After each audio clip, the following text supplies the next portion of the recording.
Welcome to Climate Courage. My name's Andrea Edwards. And here you have me, Richard Bussolotto, for once in the middle. Yeah. And myself, David Coe. And we're going to come along just before Christmas, in our final show before Christmas or the holidays. And we're going to talk about the economics of climate today. Yeah. So a lot has been going on as well. Yeah. And we've got Robert Redman Hosking joining us again. So he hasn't popped in, but as soon as he comes in, we'll bring him into the show. But yeah, we're going to be talking about the economics. And Richard, David, and I have spoken about this in the past, but we thought it might be a good time to bring it up again.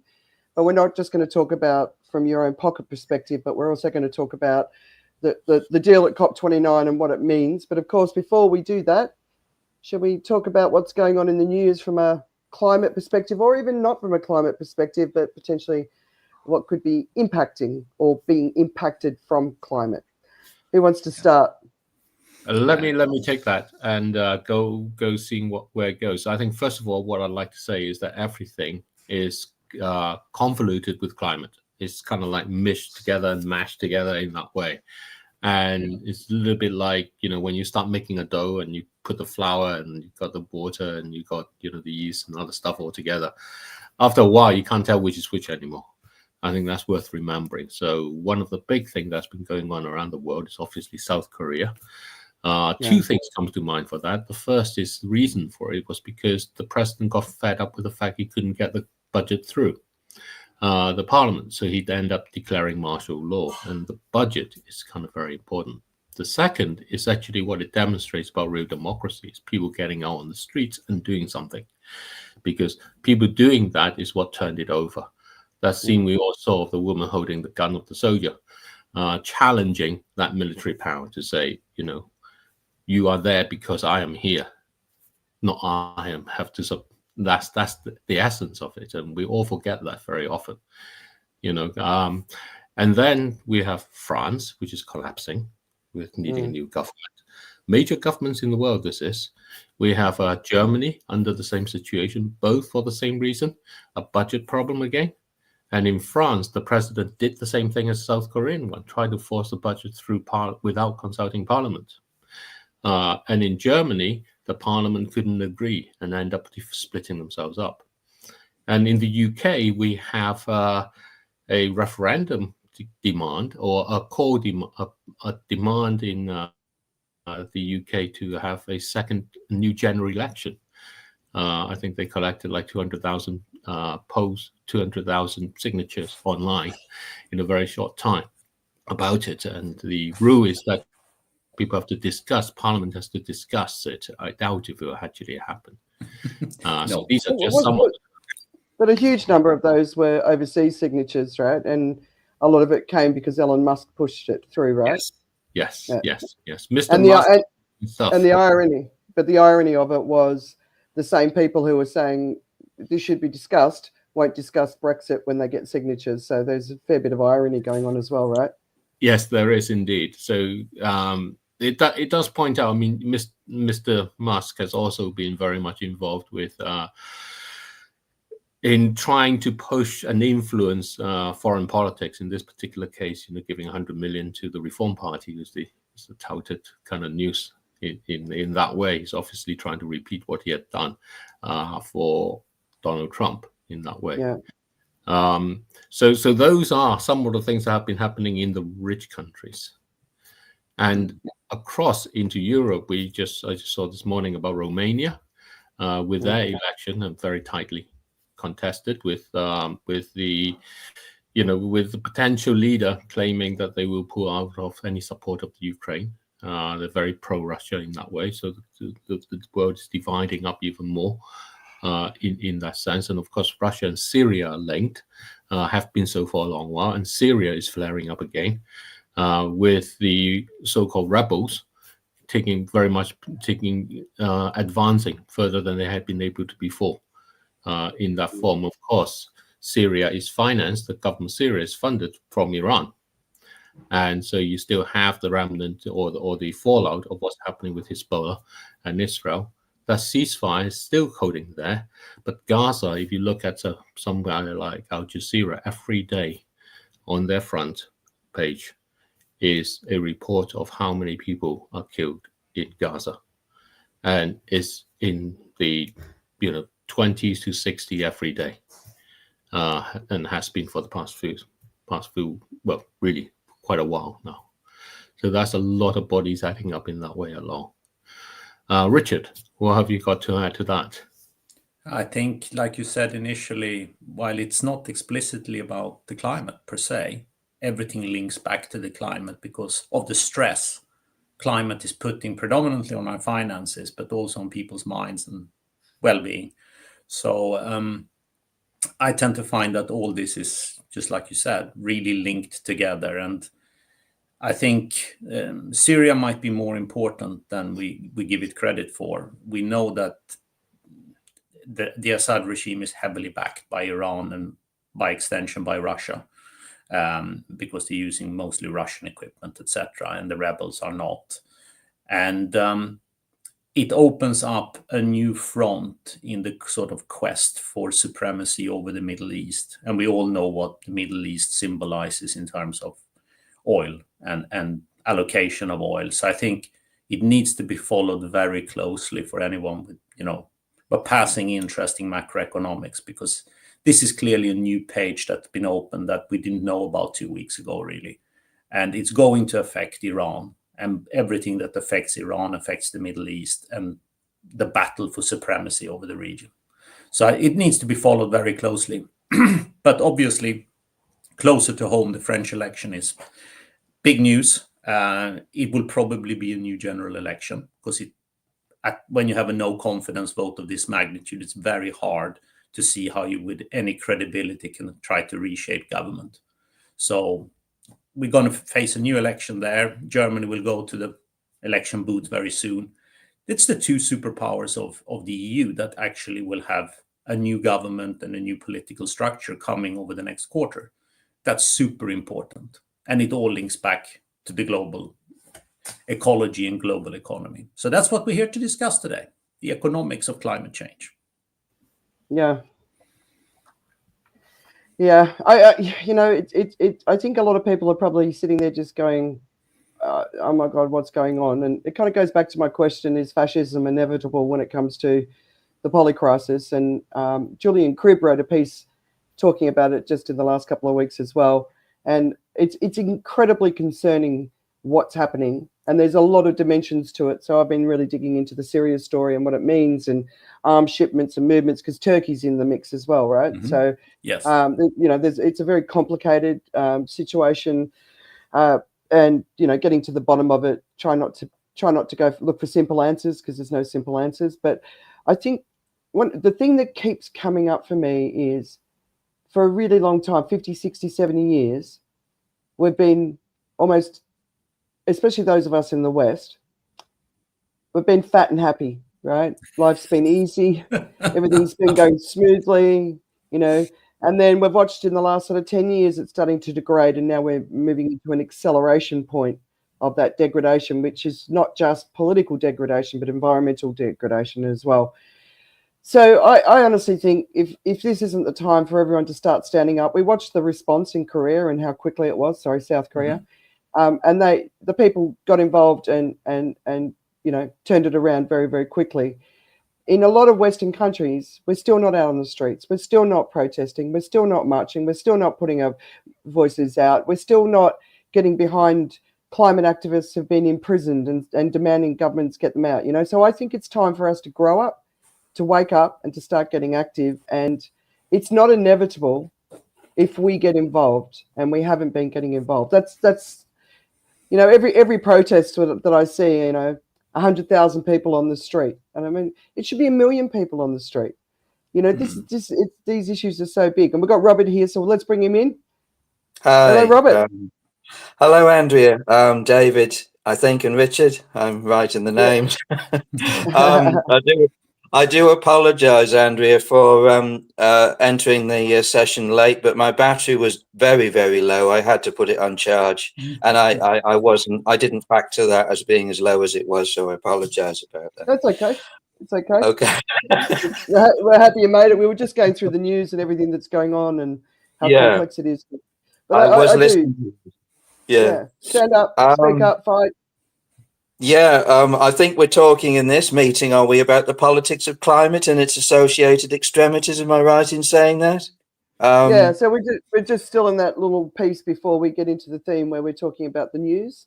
Another piece of news that came I out. was agreeing with your sentiments exactly there, what you were saying about the state of affairs with actually protesting and the dangerous lack of of being able to actually intelligently make progress with the situation that we find ourselves in, with the emergency that we've got across our planet. And it's absolutely woeful. You know, we seem to have more protests going on by the day, to be honest with you, and yet we have absolutely less inclined, assertive, genuine and definitive action across our planet in any context in this crisis, I think, than at any time that the climate emergency was declared, from what I'm seeing. So I really honestly believe that to be honest, I think the face of protesting needs to change. I think we really do need to fundamentally find new ways of being able to put across the message, far beyond just holding a sign in mass groups and bombarding and storming buildings. Because in my honest opinion, if you want me to know, I find that desperately archaic and not helpful in the ways that now need to be addressed in order to be able to move forward with actually putting definitive, concerted, constructive, intelligent action to the forefront of what needs to be done. I just feel that storming buildings is so not, the way to go in so many different levels. Anyway, I hope I'm not digressing too much from what the topics of the news content that you were talking about. People often ask me what I think of the different forms of protest, and I personally like whatever you feel is the right move based on. So when people ask me what I think, the question tells me that they don't understand how dire the situation is. That's exactly what it is, Andrea, to be honest with you, I think. Sorry, I don't mean to interrupt you. You carry on if you're... no, I was just going to say one other piece of news that came out. So for quite some time now, the climate... I only just saw it just before we started. The climate scientists have been trying to work out why there's been an increase in warming in the last couple of years, and there's been lots of different reasons. Reduction in sulfur emissions from the shipping, the volcano, I can't remember how to say it, but that was also discredited as a cause of warming. It actually created some cooling. But there's less clouds in the atmosphere, which means there's more sun coming in than's being reflected back. So they've finally accounted for the 0.2 degrees of warming that they haven't been able to account for. So I just saw that come out. So. No, you're quite right. There's some, I'm glad you put that in as part of the discussion, to be honest with you. I'm afraid to say that scientific data, as we probably know in terms of analyzing and putting across the new information that's coming across in the crisis, is changing, I would probably constructively say, by the day. To be honest with you. And I honestly do believe that obviously the scientific data is already proving far too much for a general public that's sleepwalking and apathetic at its best. I'm afraid that there does need to be a drastic shift in the way the public are educated, for sure. But of course, I keep coming back to a lot of my work on X with the absolute, how can I put it, the degradation of the media to be able to constructively and intelligently report on this crisis to the public en masse globally is nothing short of a crime itself. It's not just me that's been saying it. There are many, many other people that you probably see on X, who talk about this subject on a day-to-day basis. And this lack of media reporting is a crime. I mean, we're talking about 8 billion lives being gambled with here. We're still going about this business as usual factory with absolutely no inclination to cut emissions in the context and the ability and the gravitas that's needed to be put across. And where, you know, I think the public are just still in this cocoon of expecting every single leader and politician and governmental organization to just blindly be able to do what's necessary, and everything will be changed before, you know, by 2050, and the so-called climate situation will have magically been healed. Nothing is further from the case. I hope I'm not raging here, but I'm very passionate about it, as you probably know, and I have a hell of a lot to say about it. Because what I feel is constructive content. Otherwise, I wouldn't be opening. I wouldn't be opening my mouth now. And here's a sign. Sorry, Andrew. No, I was just going to say, here's a sign. I saw Cyber Monday hit record sales. I didn't see if Black Friday hit record sales. Did anyone see? If it did, it's just like, oh, here we go again. I know. Yeah, well, this is the part of the mentality problem, you see, as I keep on saying. You know, we've got these mass promotional organizations going on as there's absolutely nothing wrong. You know, just keep flowing the plastic out into talking about plastic pollution for a second. Keep flowing the plastic out into our societies, dumping it as though there's absolutely no problem with the with the ability to be able to process it at all. You know, the level of willful negligence is far beyond words that I can put into context with it, to be honest with you, in terms of just plastic pollution alone. And then, of course, we have these stunts, of course, that are purely manufactured by industries and can, you know, what do we call them? Corporations and so forth, that they need to get more and more millions of the public to be able to buy en masse goods that they probably don't need, or probably half of them won't ever use. And, you know, we have Cyber Mondays and Black Fridays, and they keep on and on and on. And to be honest with you, I feel personally there's no place in society for them. I think we've already, to quote a friend of mine, George, you probably know him, the Greek guy, who puts a lot of stuff out on X, very intelligent stuff, and he's got on the pulse with actually the way the human species has evolved and the way that humanity, I'm sad to say, the flaws in the character of humanity are massive. But of course, you try explaining that issue to a public who, you know, who can only grasp things in a very fundamental, you know, on a certain level way. And you have deep problems in being able to get a context of message across with, you know, on the deep problems that are affecting the entire fabric of our society. I think actually I'm digressing here slightly, Andrea. I apologize if I do, because I think we were talking about Black Fridays and Cyber Mondays. But you brought up the plastic treaty. So if you haven't heard, the plastic absolutely failed. And one of the headlines was the fossil fuel industry has won. And I'm like, wow, what a great win, you know, because I'm in Asia. I've lived in a country that still accepts waste from the Northern Hemisphere. The beaches are absolutely piled high with waste. You've all seen the videos out of Bali. It's disgusting. And that's going to double and triple. So before we go into the theme, David, Richard, anything else with the news or what we've been talking about? Well, not really. No. Well, that's not true. I mean, I think that the whole point is that talking about it is not going to make a difference. And, you know, you kind of have to understand how the structure of how the money that goes to governments work, because that's the crisis that we are actually facing at the moment. As we spoke earlier about it, you're seeing the French government topple, you're seeing the German government topple. You're going to see tremendous stress on the UK. You're going to see the US government finding every way possible to effectively slash what it does in that form. And then you've seen the, you know, South Korean government effectively done a 360 in a really dramatic way along. You're seeing Chinese kind of closing in very much on itself along the way. And all of that has to do with how the governments are working and how the funding of the governments really come about. And you may want to cut all of these things, but all of these things are how our governments are funded, and we want our government to be funded. So there's a bigger transformation that you have to address. When Rob talks about, you know, you have to think about how you're actually demonstrating. Actually, you have to think about how you're actually thriving.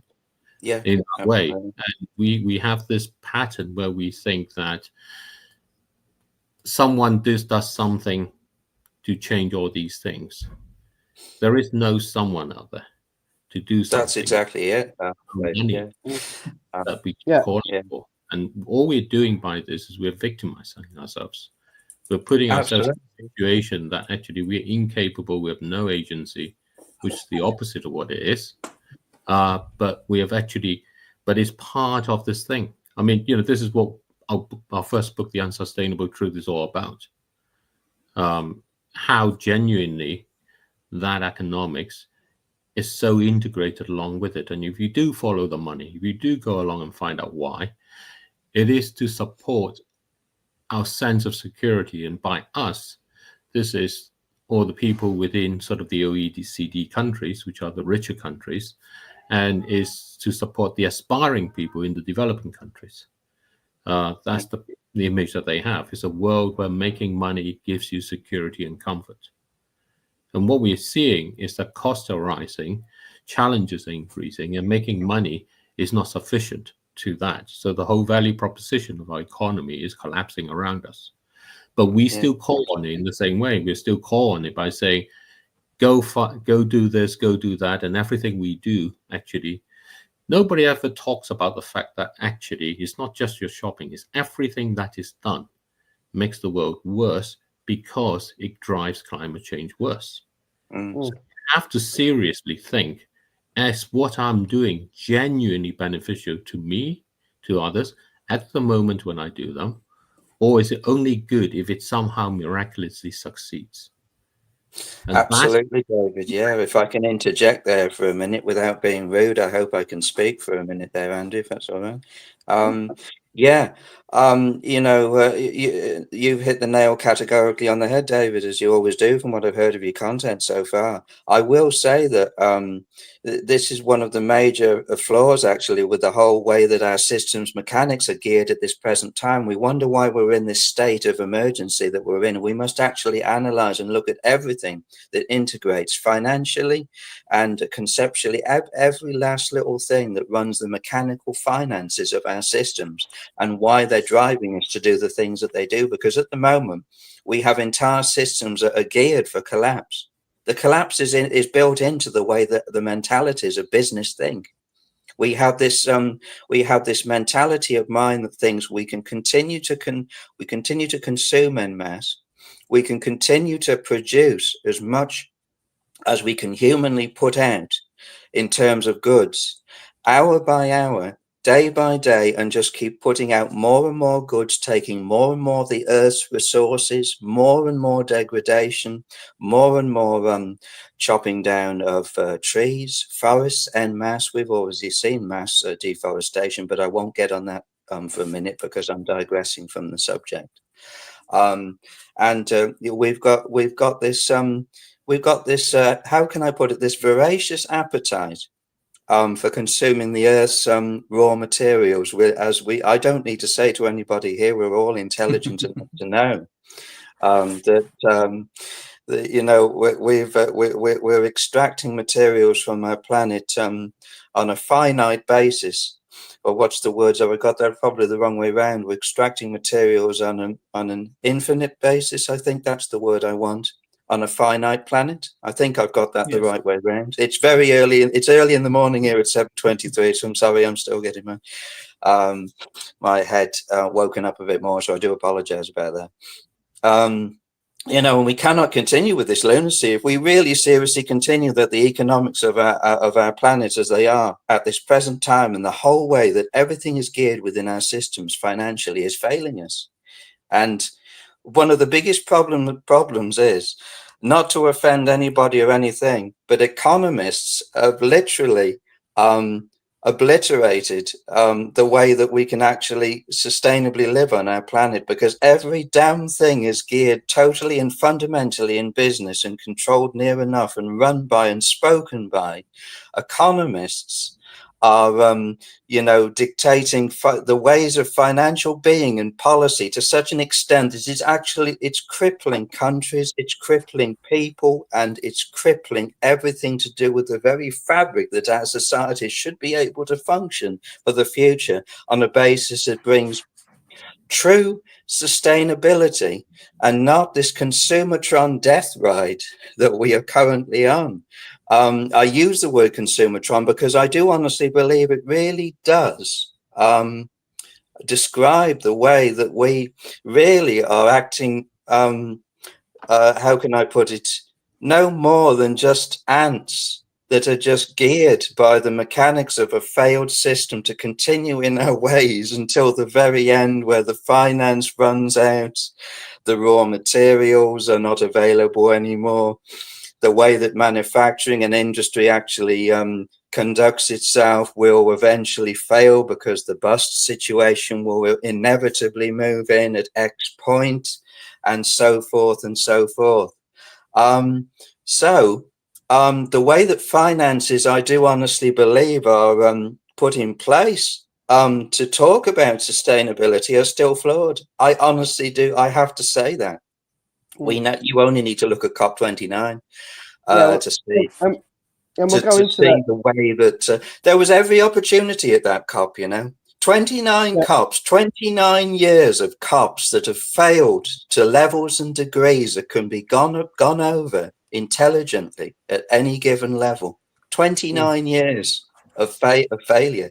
If that doesn't tell you that the mechanics of those damn conferences need urgent reform, in my honest opinion, every single part of them needs dismantling and re-putting together to be fit for purpose for 8 billion people on our planet. Because I tell you this much, if we have we get to COP30 and those mechanics within that conference have driven failure after failure, we get to COP30 and we have exactly the same scenario again. We have exactly the same way of not being able to, within the financial discussions and parties, not being able to objectively and subjectively get to the very heart of the level of collapse that's affecting the most vulnerable countries across our planet. Because that's what we're talking about here. We're talking about adequate protection for those vulnerable countries. It's not being put in place. Sorry, David, were you going to speak then? I thought I saw so. I think that's, for me, we felt since the time when Greta went to COP, was it COP26 or wherever in Glasgow? Yeah, I think so. Yeah. That the mechanisms themselves, we forget this thing. They were set up. The whole envisioning of it started at a time when climate change was a distant prospect. Yeah. And that's when people worked out, let's give ourselves some target, let's think about what it means and so on. And we've lost the race. Let's be, direct and honest about it. And this aspect where we are focusing on what do we do about emission in the present is all wrong, because there's nothing we can do about the emission in the present. And that's why it fails. It's what we do about emissions in the future. Yeah. And the approach towards it that is still being maintained is that the emission in the future will somehow go away if there are alternatives to how we live today. Yeah. And the key aspect to that is this word alternatives to how we live today. Because all of the proposals, all of the mechanisms and all of the approaches at the moment is about staying with the lives that we have today. Yeah, absolutely. Yeah. It's not actually alternative to how we are. It makes no difference if I get up in the morning, I turn on the light, and that light is powered by renewables. Because what ultimately happens in that world is that's a world of economics, which is constantly requiring to make more money in order for it to have a meaning. Unfortunately, what we're coming to is a problem that we don't have enough in store for us to survive through the challenges. I was looking at the World Food Organization. They do a biannual report on global food. And what struck me is not that somehow global food is, this is the Food and Agriculture Organization. It's not somehow that we're seeing, devastations in the production of food. We're actually still producing a lot of food and increasing amounts of it. What struck me about it is two things. The first of it is that the amount of world stock to use ratio, how much do we have in stock versus use, is about 30% for a year. A third of a year, which is like 3 months, 4 months in that way. Mm-hmm. If you go back to biblical stories, there was a story about, was it Joseph or whoever it was, who interpreted the dream of the Pharaoh and said, you're going to have 7 great years and then you're going to have 7 famine years. And we need to build these massive silos to store things across 7 years, to store grains across all of those things and so make sure that we can have that. The world has 3 months, basically. That's the amount of preparedness we're going to be. That's why we're going to be constantly up against the wall. And when you're up against the wall, everybody knows when you're up against the wall, you can't save money. You can't actually divert anything because you have to face the bills that comes along. You have to face you're already on payday loans. There's the guy with the baseball bat next that you're going to try and borrow from. Yeah. So. And when you talk about the food reserves for a quarter or 4 months or whatever it is, are you talking about sort of the natural, so rice, wheat, the sort of the basis of our food system, not the synthetic foods that we've got sitting in storage that last for years and years and years, which obviously would be awful. This is the living off Twinkies. This is our grain. This is the production of our grains, of our meats, and so on. This is the raw that's produced along that goes on to feed those other stuff that you have. Yeah. And those other stuff all gets consumed. There's a rate at which they are used and the amount of stock available to the use. And this use includes all of the things that you use it for, from making biofuel to making all that synthetic food in some form, because they still come from some food source in some ways. And it goes to the second part about what I see in this, which is sugar.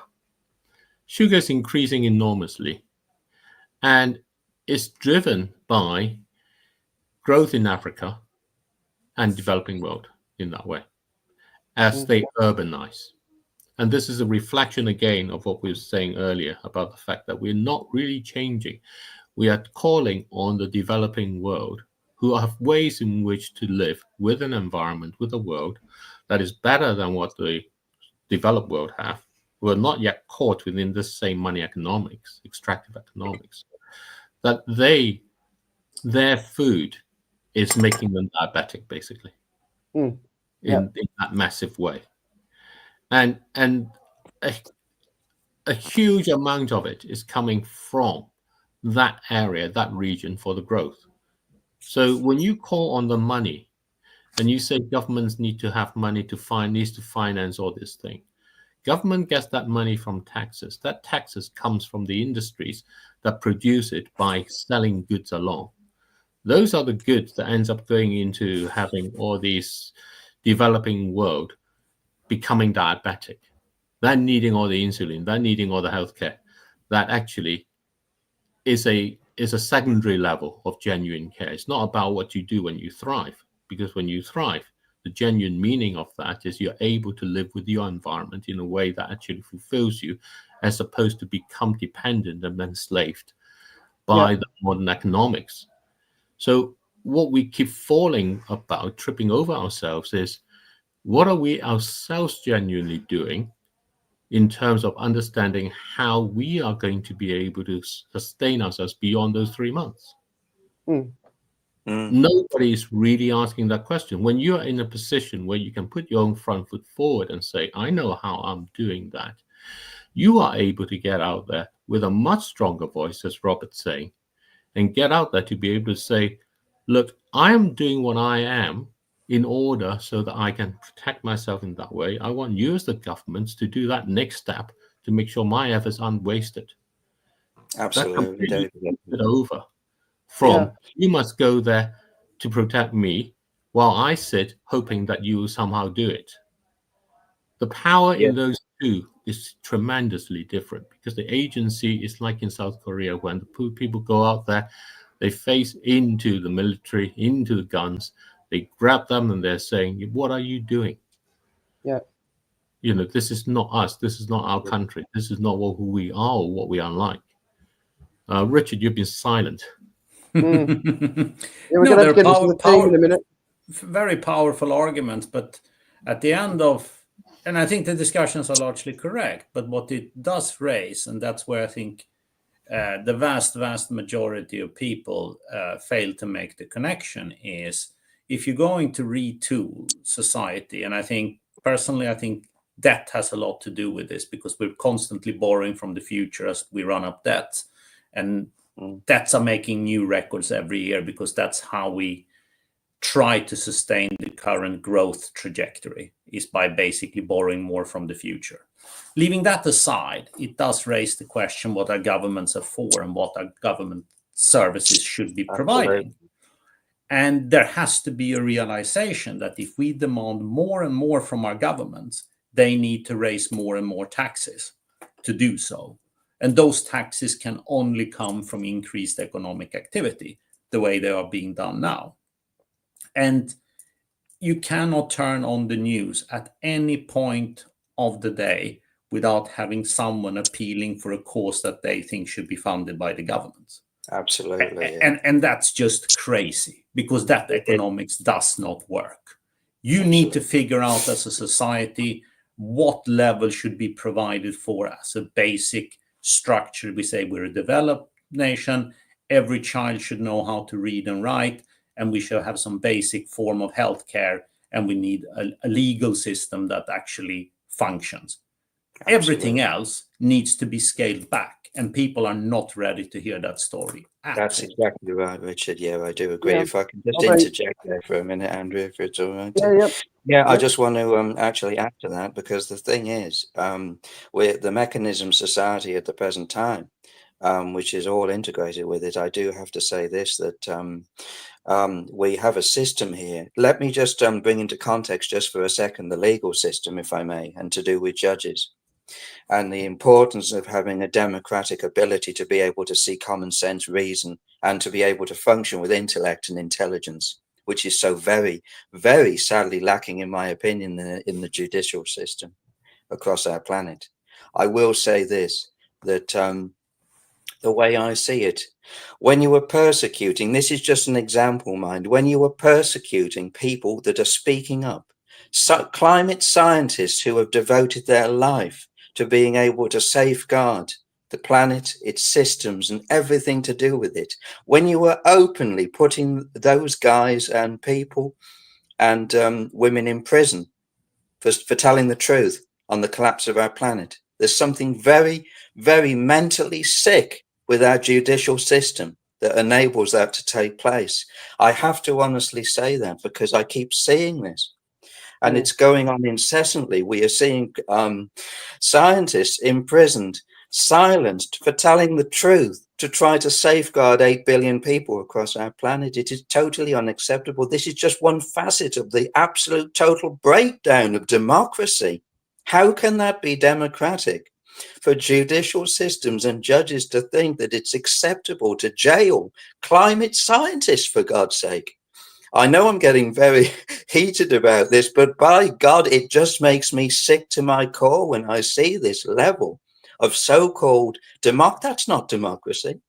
That's what we're seeing there from judges who probably been bought by the various extremities and systems to be able to act in that context in the first place. It's totally unacceptable. We need to change the face of the way judges and the way the courts act in terms of the difference between right and wrong, the difference between truth and lies. I have to bring this into play because I feel it's very much needed to be said. We're talking about truth here, and the distortion of truth over the ability to be able to lie and think that it's acceptable. We don't expect our global judges and we don't expect our global courts to be acting in such a way.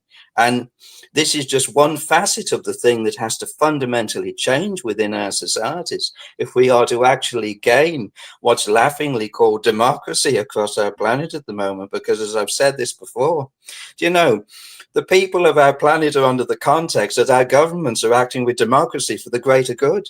But actually, the very reverse is the case. Our governments are actually doing everything in their power to suppress people's right to be able to tell the truth. This is one of the great ills of our society at this present time, that this is actually being allowed to fundamentally carry on. It has to be addressed in its entirety. There's no question about that. I think Sorry, David, you were gonna say something there. There's I agree. You know what you say there. I think there's a misunderstanding of what governments and nations are, and this misunderstanding has come about over a rather beautiful period when people kind of put all their hopes into the UN and things are supposed to be working along. And what we had is tremendous economic growth. Essentially, debt became democratized. Everybody could be a debtor. And by being a debtor, you felt that the government would back you up, and so it didn't really matter too much. The original hire purchases that started back in when was that, Richard? About 50s, 60s? Yeah, I would put it mid-50s probably. Yeah, that's kind of expanded out this kind of economic extraction in that way. It wasn't democratizing the power, economic power of people. It was democratizing debt, so that everybody could be a debtor in that way. So that was that classified the middle class. As long as you can earn enough to keep paying your bills, you were okay. So you're living, you turned into living from check to check, as opposed to living with nature in that way. And the nature of governments has always stayed the same as protecting your national interest. It's always been about protecting the national interest. It's just that it was felt that somehow, because everything was extracted from other places and so on, that its role was coming together into this globalized world, but it was still always about protecting your national interest. And I think that's coming to the fore because the finance, the economic of climate is becoming harder. And what people are calling for is a change, as Robert said, is a change. They don't have the power to make that change because within the world we have, I mean, this is the whole point of what we're trying to say here, right? Yeah, David, yeah. That comes out. There you go. Freeze it. Great book. I enjoyed it. That's a good book. That's the thing about it.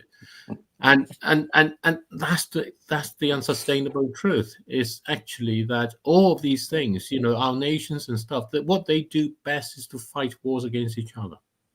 People are the ones who cross borders, who unite. They have always been the one who have said, look, these boundaries are fake. My neighbor lives across the other side to me here.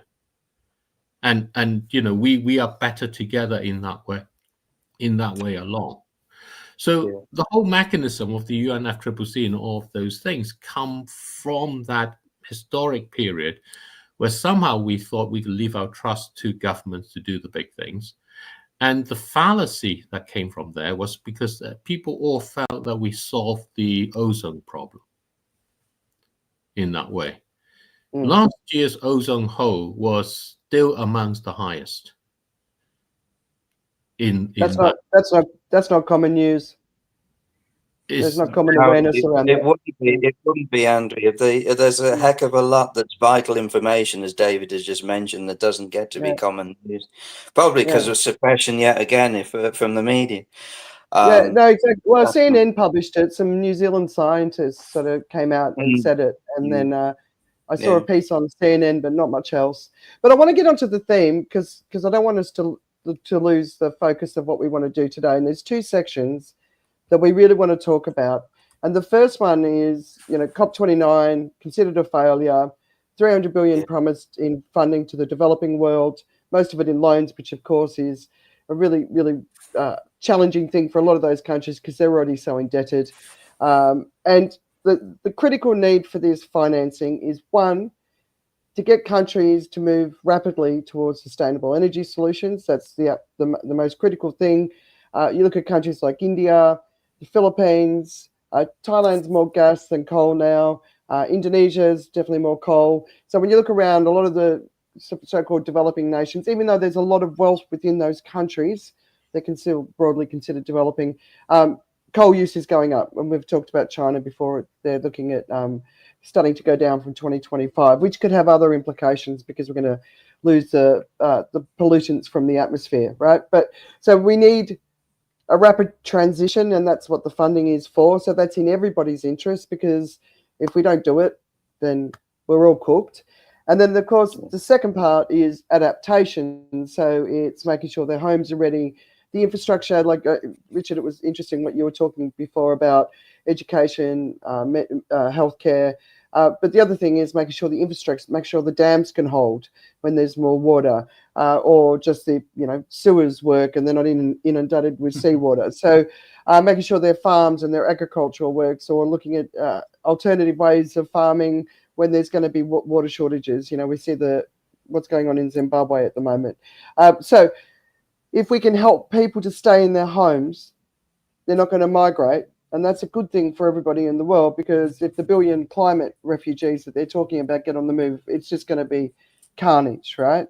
So there's two areas. One, moving to sustainable energy. Two, adapting to sort of exist and survive and thrive in the environment that we have coming. So I quite strongly sort of, vehemently disagree with that approach completely. And the reason is because that approach doesn't actually keep the oil, gas, and coal in the ground. Nothing in there provides an actual economic incentive to keeping oil, gas, and coal in the ground. What that does is it says we spend our efforts doing the other thing. Think of this. You've got, you're running out of money in your household, basically, right? So you go along and you say, we shouldn't be spending the money. Somehow we should be preserving it. And one of you sort of says, well, let's work out a budget of how we can spend, how much we spend and how much we don't need and stuff. And another one goes along and says, well, you know what, maybe we can start growing our own tomatoes, and we can certainly grow lettuces and all those things along the way, and maybe we can eat less meat along because those are expensive and all of that. And then the third person goes along and says, yeah, but what we need to do is really plan for that future. So what we got to do is to go and buy a plot of land where we can do all these things, and then we can go along and reorganize our house and change the plumbing and everything. And all of those things cost all the money that you don't have the budget for. And that translates in actual terms to the oil, gas, and coal that we are supposed not to use. So as we expand in that way, all of that oil, gas, and coal continues to be used. You look at the evidence of what's really going on. We've been doing this for 30 years. The UNFCCC has been around. This is not something that we say, oh, we mustn't need to do this. You look at the growth in the renewables. There is now enough renewables compared to kind of that 30 years ago to power the entire South American continent plus more. Yet the South American continent is not powered by renewables. What you're seeing is the more renewables, the more we're making these transitions, the more oil, gas, and coal is being used. That's why the fossil fuel industry is so happy about it. And the harder and faster you push it, the more you need very high energy density fuel. And that's oil, gas, and coal. And that's what's going on. So the only way, if you're serious about it, is to say, how can we keep it in the ground in a way so that it's profitable to do so? If I myself wants to say, I have a car at the moment, maybe it has another 10 years life in there. It's about 10 years old. So it'll be about 20 years by the time we finish, or 25 and so on. I can go along and say, okay, I'm going to think my transport out that way. But at that point, the oil and gas that I would be using, I don't want to use. I want to be able to buy that stuff while it's still in the ground and say, that's mine now, and I'm keeping it there. There's no mechanism to be able to do that. If you believe in a just transition, that means that you, Andrea, has an allocation of oil, gas, and coal for you, for each of us, for each of our children. I want to be able to say, I want to take that allocation, I want to buy it, because it's my allocation, and I want to be able to decide whether I'm going to use it or not. And I need to be able to say, I'm going to keep it in the ground. And if I do that, I want to be able to think, how can I actually make money by doing that in the same way as if I went out and I bought a piece of art and I buy it for an investment that somehow I can make some money for. I can show it to people or share it around. Or I can go and do other things with which I can make, in that sense, an investment money back in nature itself, so that I can embed it within my economics, within the way in which I can see value as being able to thrive. But we have none of that. All of those transition arguments, all they do is they allow more oil, gas, and coal to be used. And as the volume of it be used increases, it becomes harder to retract away. It's hard when you're spending $100 and you move to spending 1,000 to go back to spending 100. It's absolutely, just David. do so. Yeah, I completely agree with you. You see sorry, Andrea, please carry on. No. I'm just finding a really, David's explained it in a really interesting way, right? Yeah. So for the rest of my life, I've got this amount of energy, right? So if I use that energy, I get on a plane or I drive a car or whatever, I lose some of that. And then over a lifetime, it sort of goes down. But every single person on the planet has this budget, right, that they're allowed to use. Yeah. And then if you run out of budget in your lifetime, you can pay someone who's living in another part of the world who's got excess budget. You could maybe potentially buy up some of theirs to give them money.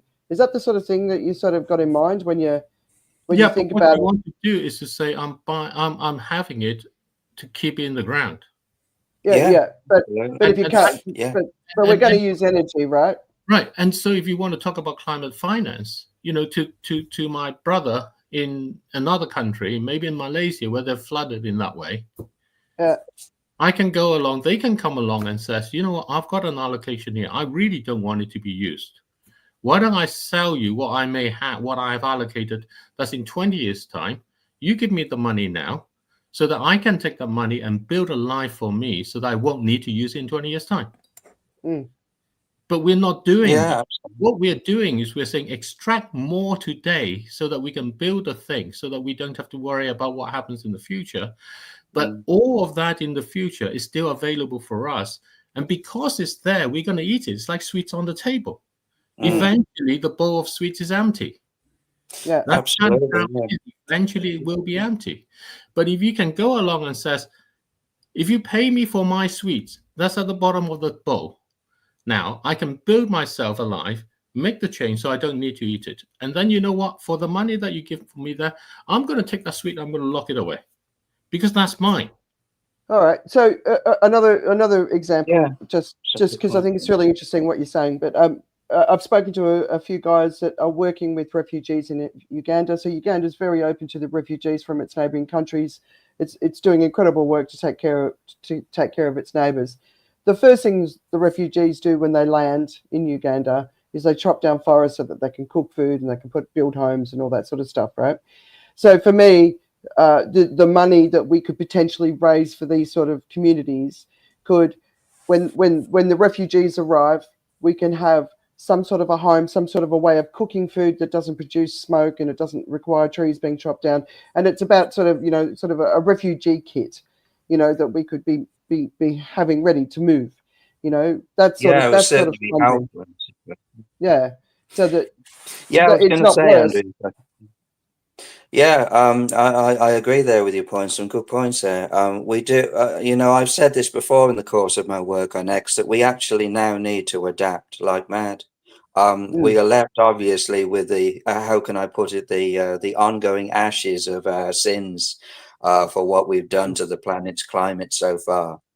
And we now, what is left of our planet, as I say these words now, we need to be able to adapt like mad and hope that we can actually salvage what we've got left in the coming years, because all this drivel of 2050, I always thought that was utterly pathetic in the approach and the mental, thinking of it.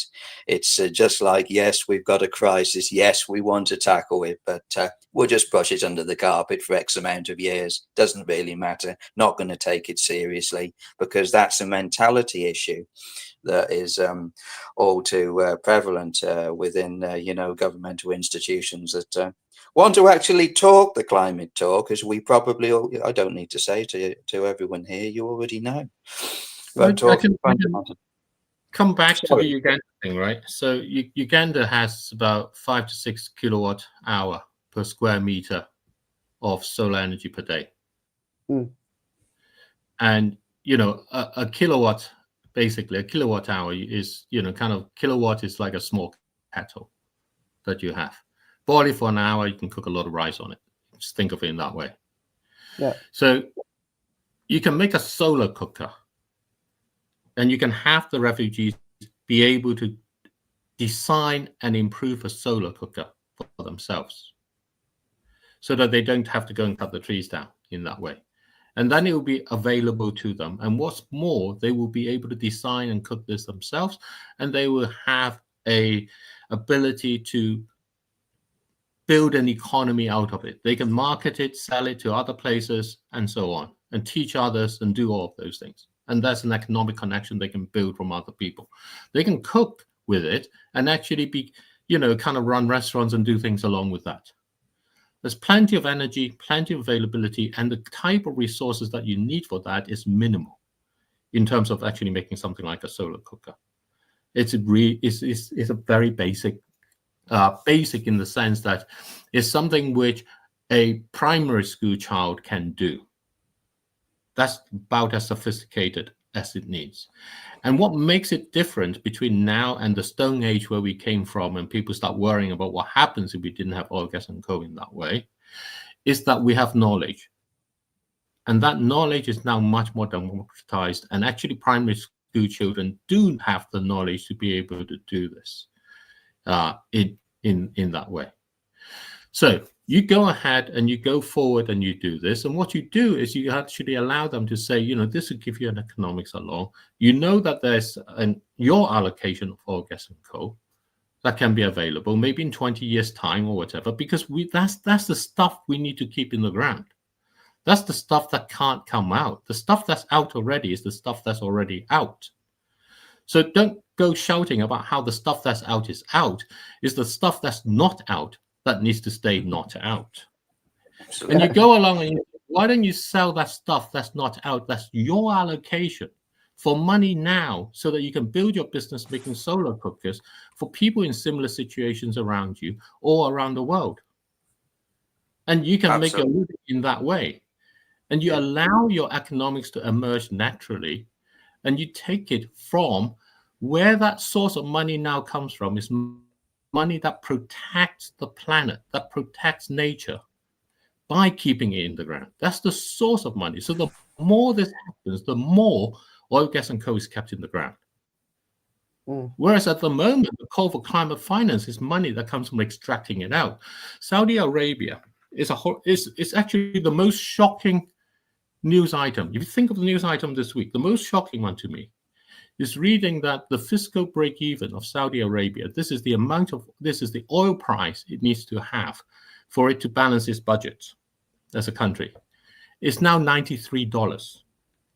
Oil is what, $70-something at the moment? No, Brent is even below. Call it 70, $68 to $70 at the moment. So it's a third higher than where it is at the moment. That's for the country, Saudi Arabia, which is a very fragile, politically sensitive country, in order for it to break even. And it needs to do that because its sustainability plan is demanding it has to do that. So what happens in this call for sustainability in the way we have it is it forces more oil and gas to be sold because Saudi Arabia needs it. And if you look around at the world, something like 63 low-income and developing countries are relying increasingly on extraction of minerals and materials to support their budgets along. And that includes oil and gas and coal. And Brazil, the chair of the next COP, has just started the bidding process for 2 deep sea oil platforms. These are massive oil production ships in that way. Not 1, but 2. It's increasing its oil and gas production, even as it heads into the presidency of COP. And everyone is saying how Azerbaijan was terrible, and ADNOC was terrible, and how it's all going to be resolved by going to Brazil, where the Amazon is drying out. The fact is, if you rely on money today that comes from extracting oil and gas today, because all money today, over 80% of our energy comes from oil and gas. So all our activity depends on it. So if you need money that comes from the activities today in that way, you're going to have more oil and gas produced. So you have to drive it from keeping the stuff in the ground, thinking about how that money can be used to genuinely develop that future. And you can't have that much money coming along. So you actually have to say, what can I do with a little bit of money, rather than how can I get more money than people who can ever give me? Yeah, absolutely. I completely agree with you in that. So it's the complexity of it that you're talking about, right, David, which most people don't get. That's it, Andrea. Yeah, it is a complex issue. Yeah, it needs to be addressed and spoken about in the way that David has spoken about it. It's complete logic, really, at the end of the day. But it's just getting that message across to a mass audience, which is seems to be one of the great stumbling blocks that we still have. But what you're saying here, David, is that in order for us to do this, we really need to dramatically shrink the global economy, right? It's not necessary you have to shrink the global economy today. You can't do anything by hurting people, because then what you get is people get hurt. And when people get hurt, they are less able to support you. Yeah. You play a football game of football and your players are hurt. They are not going to be able to support you. You may be the best striker in the world. So you can't do this by hurting people. But you have to make, as Robert was talking about, a genuine change in how we protest. We have to protest by demonstrating that we can see how we can thrive without the oil, gas, and coal. Just by saying, give me $1 and I'll make the best use of it so that I won't need that $1's worth of petrol in the future. You need to do that. And then the protest then comes to say, because I'm able to do this, I want the right to buy that $1's worth of oil in the future and not to have it extracted, because that's mine. You can't take it. Absolutely. We don't think of that. For some reason, we think some geological accident where these things happen to fall within certain artificially drawn boundaries gives those power of those governments and nations the power to go along and say that actually they're not commons, they're not things that affect everybody. It's not true. Okay. Robert's just gone off. I was just going to say if he wants to jump. So do you think we've gone so far that it's going to be impossible not to hurt? I think I wake up some mornings with a pain in my back, because I'm old and decrepit and all the rest is and I think those mornings that, I got to take it easy. When things hurt, it's not a signal to go and take more painkillers. It's a signal to understand that actually, there's a signal my body is telling me. When the economy hurts, it's a signal. It's not to go and say, figure out some magical subsidy to avoid it. When the climate is hurting, I had this comment in our new book, Thrive and Imagine, that when you have a fever 1.5 degrees, you feel really sick. You can do one or two things: pop some paracetamol or whatever and pretend it didn't happen, get on with what you do. which is what our economy is telling us to do. Or you can go along and says, actually, I need a sick day. I genuinely need to look after this and figure something out about it. And when it gets to 2 degrees, you're in hospital. You know, typical adults don't do well with 2 degrees rise in body temperature. The planet doesn't either. And so it's not thinking about whether we need to change to slow or whatever it is. Because I'm not thinking that somehow, because I've got a temperature of 1.5 degrees, that I'm going to have to pause on everything. Or when I've got my back hurts in that way. But I am thinking maybe I really need to do things differently. Maybe there really is a signal here and I need to do things differently. And what is that differently that I need to do is something which I need to begin to search. And it needs to fit me. Because I can't do differently that works for Rob or Richard or Andrea. Because, you know, my body is worse than theirs. So I need to figure out. I doubt that, by the way. Yeah. Well, all right. All right, Robert, do you wanna jump in and give your point of view? This is sort of about the overall well, I've always got plenty to say. I'm never stuck for words, that's for sure. So yeah, as we're talking about this issue of how we adapt and do things differently, I think David's points are right on context. I completely agree. As I've said before in the course of my work, it's actually not just getting that message across, but it's actually getting governments now and individual politicians within governments and getting the whole way that governmental systems are geared at the moment to actually understand those points that David's put across and understand other vital points that need to be put across as well in terms of the context of how we deal with this. Because let's face it, at the end of the day, it's all about seeing things as intelligently as possible, isn't it? Because intelligence should be the main driving factor in what we're doing. But unfortunately, the main driving factor in all we're doing is profit and money. And that's why we've got this crisis that we're in, because everything is geared solely to the profit of a certain individual group of people, as we all know, who are, continuing with unlimited extraction, etc., etc. But getting aside from that, we now need to be able to put across these issues in a context which can actually make the difference, which can actually speak to the people that that are the decision makers, because the decision makers, I have to say, at the present time, have been wired up for a very, very long time with faulty thinking, and that is why we are in this crisis that we're in. The ability to be able to put across these issues, as David has just very, very coherently and intelligently said to us, is vital. It's all about seeing things in a different way.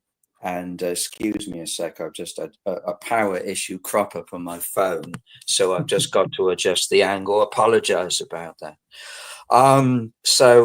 Anyway, without getting distracted too much, this issue of putting these issues across, it's how we do this constructively, because I don't need to tell anybody here. We already know that governments are set in the way that they dictate policy at this present time. It's a transition issue.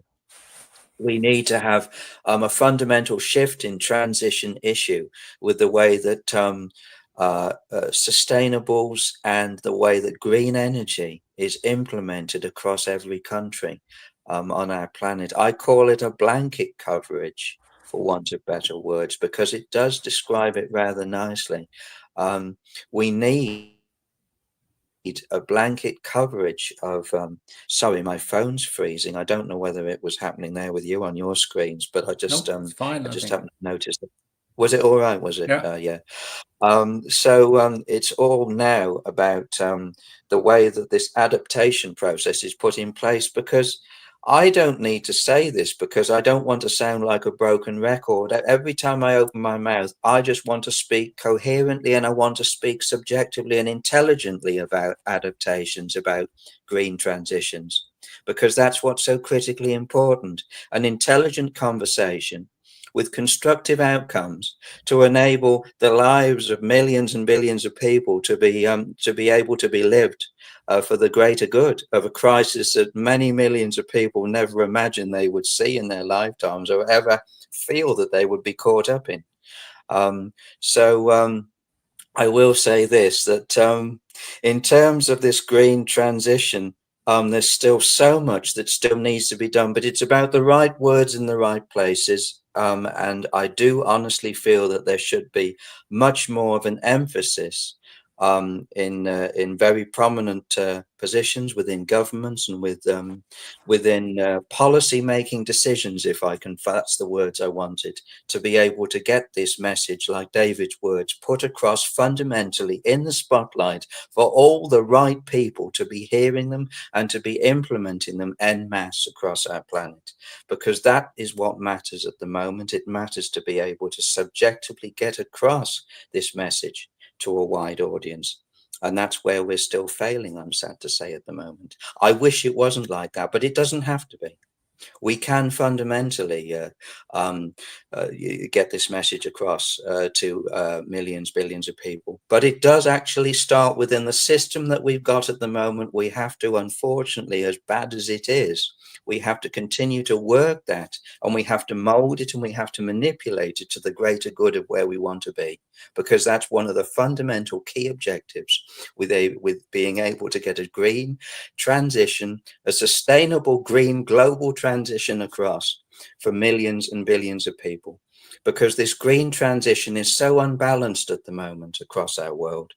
We see countries that are adapting to a certain extent, and then of course there's the inevitable financial issues. There's squabbling taking place. There's the inability to subjectively come to a conclusion for the greater good of X amount of countries or people. And then we have a situation where there's a small pocket of green energy transition. And then we have a few countries where there isn't the sufficiency energy transition to be able to get across for those millions, billions of people. And this is another fundamental issue that needs to be addressed with urgency. I know within the Crisis Club, Alex mentions about China and Russia. I'm sure you've heard this, Andrea, yourself, that there's not a lot talked about. But, you know, they are countries, like all countries. And as big as they are still fundamentally part of a necessity for a green energy transition. And just because there are many, many individuals that don't talk openly about green energy transitions and what's actually going on behind the scenes in the mechanics of those countries, it doesn't make it any more important that China or Russia doesn't have the obligations necessary. I will say that obviously from what I've seen so far, that China does seem to be implementing one heck of a lot of solar across its energy systems, which is encouraging in its to a massive extent, and I warmly welcome that.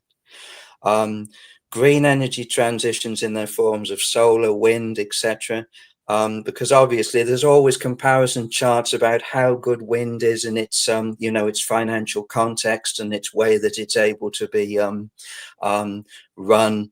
In terms of cost, there's always that comparison of wind and solar, which there always will be. I guess really at the end of the day, it does break down to which of those particular energy sources is the most cost effective for the policy making of the financial side of things that's put those processes in place. Talking again about adaptation, there's so much to be said about it, and there's so many words to be said in vital ears that need to hear it. I don't want to digress too far, but I must bring the context of the way governments and politicians actually think about green transition. I'm afraid to say at this moment, I know that not everyone here might agree with what I'm about to say, but I'm afraid that I'd like to think you will. But carbon capture, in my mind, is a great smokescreen exercise in order for the fossil fuel industry to continue with its ways en masse just that little bit longer. And I'm sorry to say, but when I keep seeing these machines and things to do with carbon capture popping up across the planet, and certain governments, not least our own UK government, and other governments talking about the necessity to implement carbon capture, I say, for God's sake, please, will you start having a constructive, intelligent conversation, drop this carbon capture nonsense, and actually understand that green transitions, the way forward will be solar, it will be wind, and it will be other green energy transitions as well. Those other green energy transitions will mostly, in my mind, come about on a larger basis, depending on whether the financial stability of those transitions can be put in place, because it does come down to finances. We know that. I'm going to interrupt it a bit, because I think you've yeah, sorry, David. Yeah, please. Thank you. Right. I think it's good to bring in line together with that. And I noticed Richard's been really quiet, so just a bit. He has been a bit quiet, Richard has, hasn't he? Yeah. He has pretty firm opinions on carbon capture too, which are not dissimilar to yours. So one to start with is we talk of the transition. A transition means that you go from one to the other. It doesn't mean you go from one and the other. Absolutely. What we're doing is we're going from one and the other. We're adding more renewables. You take China, but China is also using more coal and gas and oil in that way. And another thing to point out about gas is actually that it's now increasingly recognized that gas may well not be that transition fuel, because this raw gas is methane, and methane is much, much worse than carbon dioxide in terms of its warming potential. Over about a decade, it gradually breaks down into carbon dioxide. But for that short period, while it's there as methane, is about 100 times worse, or something like that. Which means that actually, if only just 1% of the gas leaks out, you're now worse off. And gas is a gas. If you ever tried blowing up a helium balloon or tying up a balloon along, it leaks. You know that, everybody knows this. If you ever try pumping up an airbed and get, whenever you get on, it leaks. Yeah. And if you think it just needs less than about 1% for it to be worse. And of course, the other part that comes along and going back along. So that's one aspect about thinking about transition in that way, and be careful. And the second is this very important thing. Transition has to bring the thing you don't want to be using down, rather than keep using both. China is an example, India is an example. These are the countries which are developing. India is going to be the next major source. Africa and places are other examples. Namibia, Guyana, Suriname are massive producers now. They're going to be the big producers coming forward. When they produce, they need it to be sold. So they need their neighbors all to buy it and all the rest. And they have the development needs that comes along. So you need somehow to be able to keep in the ground. Now, Volvo and Pream, Sweden, there's a sweet sustainability people, transition people, who did a report on winter sports and the sponsorship of them and so on. And they make the point about how the sponsors of winter sports are people like, the high value cars, the Mercedes, the Volvo, and those sort of people very often, and the fuel that they use in that way. And those companies, when you go to them, are talking about how they're electrifying or going to sustainable fuel and that kind of stuff in that way too. The missing step is a step I'm talking about before. If Volvo is going to go along and sponsor winter sport, what they need to do is to say that, the 6,000 euros you're going to save over your 3 years of having an electric car, we're going to take some of that money and we're going to buy the oil that we won't be using on your behalf or whatever it is, and keep it in the ground. That's not produced. That comes at the time in the future where they may be produced. So we're actually going to make the real transition happen, because at the moment what's going on is that it is producing the electrification, but someone is owning that oil who is going to have to produce it because they paid money up for it. This is the economics for it. You pay 10 quid or $10 or whatever it is for the the goods that you're hoping to sell to make that $10 back. They're not going to give it up. They're going to have to make it back. And 80% of these are owned by governments who needs the money. Back to right at the beginning of what we talked about, we're facing a world where governments are falling apart because they can't figure out their budgets. So they're always going to be extracting. And this is the way in which new money effectively comes about and actually changes the story along. And then the last part about carbon capture, the thing that Rob didn't quite point out, is a business that goes about doing this is only going to go about doing it if it is profitable. Where does it get its money from? And it currently gets its money from subsidies from governments. So the direct question to ask is, do you want the subsidy to come to you directly? Maybe $2, maybe $10, maybe $100, so that you can maybe plant your indoor garden and have some idea of how you can have food beyond those 3 months or whatever it might be, or be a community garden as people did a little while back in that way, or whatever way you want to go out for a night out with your mates or whatever it might be that it does. Or do you want to go to this carbon capture facility? Because what's happened with this carbon capture is a lot of that subsidy goes into pumping it back into the ground to extract oil and gas back out. So what it has done is actually made it practically free to extract oil and gas, funded by governments to do this.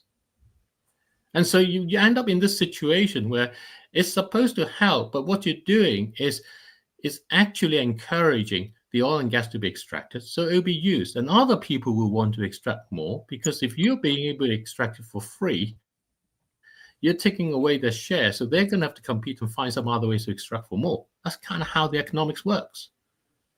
So a lot of these things are the direct opposite. A lot of these transition steps that people tout are the direct opposite of actually keeping them in the ground. Absolutely. They're actually encouraging more extraction of oil and gas. Absolutely, David. Yeah, you've hit the nail on the head again there. If I can just, I was just going to see if Richard wanted to jump in and try and. For me, carbon capture is it's basically in its current form, it's a complete hoax. Absolutely, Richard. I'm glad. Yeah, because the economics for carbon capture simply is not there. It's an extremely inefficient method of dealing with our problem that no business in the world would ever put a dime into carbon capture without government subsidies. So how can you even start talking about it being a business of the future? It's a complete hoax, and I hate subsidies because they distort the economics. And carbon capture for me is like the symbol of how we waste public funds on pet projects that sounds really, really good, but actually there's no economics, and their impact is also extraordinarily small. I mean, just do the numbers on what a really big carbon capture facility will provide. It's hardly anything. Absolutely. I couldn't agree with you more, Richard. But also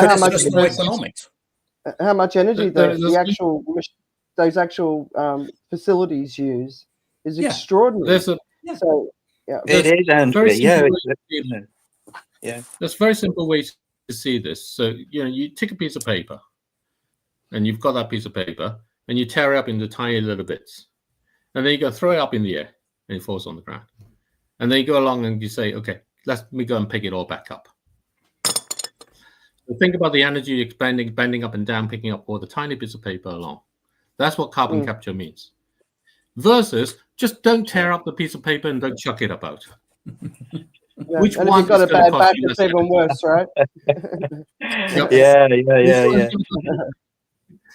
So I was just gonna bring us back together because I'm looking at the time.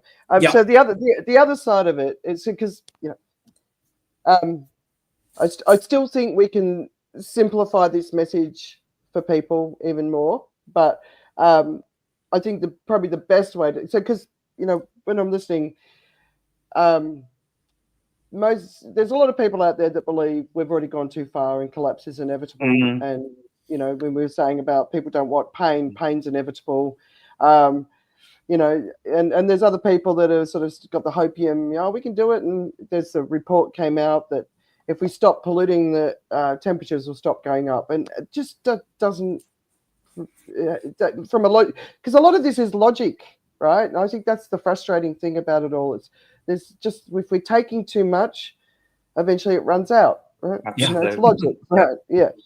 So, but let's hone in on us individuals, whether we're and we're not focusing on the bottom sort of 1.5 billion people who are struggling to get by. We're talking about, you know, there's 3.8 billion middle class people today. There's going to be 4.8 billion by 2030. So let's sort of look at, you know, half the world's population basically who are consuming, and like what David was saying, you know, or Richard, you might have said it, you know, if the new middle class are entering want exactly what we've all got, which is fridges, cars, clothes, you know, and if we just get more and more and more and more people wanting that life versus living a better life within the constraints of the societies and the cultures that they come from, you know, so, but eventually, you know, I hear people telling me their plans for the future, and if they're open to it,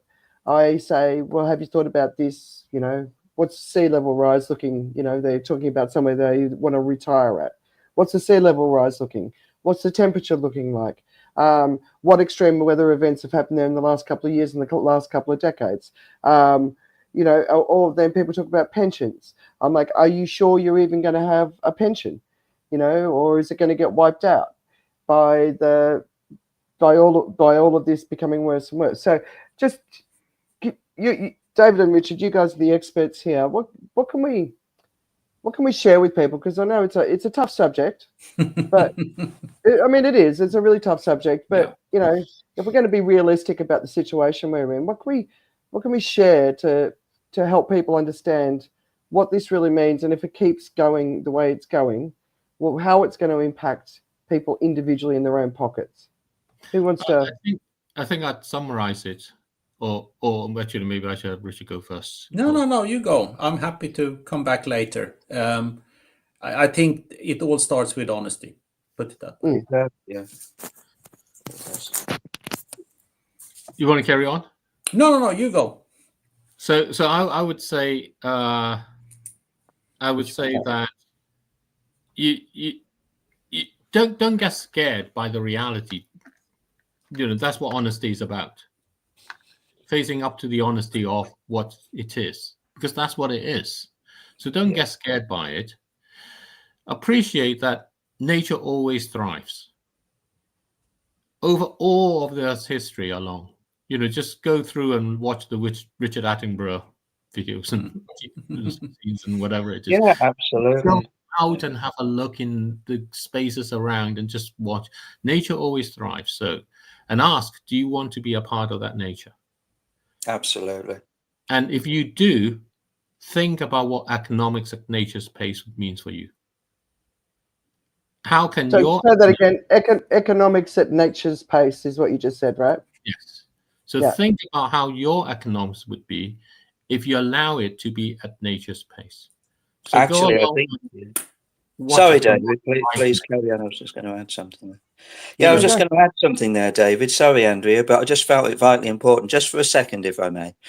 Just those words then of economics at nature's pace. I honestly think they should be the driving words within government talks, politicians' talks right now, from now into the future, in how we come together, in how politicians come together on this. Sorry to interrupt, but I just had to say that.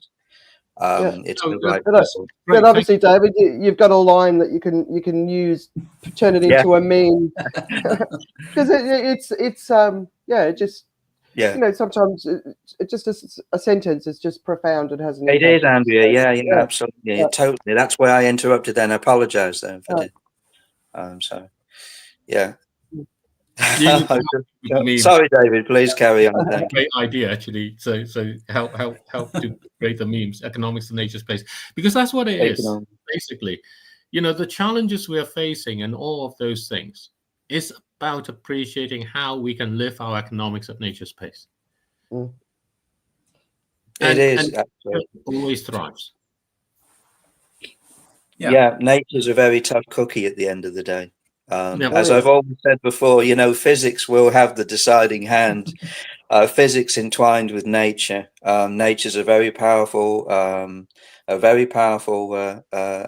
person, or shall I say, a very powerful being. The way that is constructed. She is the dominatrix. She is, well said, Andrea. Yeah, she is, and she will have the deciding factor. She's very resilient, and it's incredible to think that we're battering her to the umpteenth degree, day in, day out, and without giving it a thought. But she will continue to in capacities probably that so many of us aren't thinking about already. Nature will continue to thrive. Adapt, because one of the incredible things about Mother Nature is her ability to adapt. Ways of being able to fundamentally, you think you've killed something off within nature and it rises. If I can put it like a phoenix from the ashes almost. In the way that it's able to bloom and grow again. So I've got every faith in Mother Nature being able to adapt and rise in its capacity. Sorry if I took over the thing there, Andrea. I know that David was trying to speak. I apologize about that. I was just going to add with the nature thing. So someone did something for me the other day and said, we've got to save nature, and I'm like, no. We're not here to save nature. We're not here to save the earth. And we're here to make sure that we don't screw up our ability to thrive on the earth.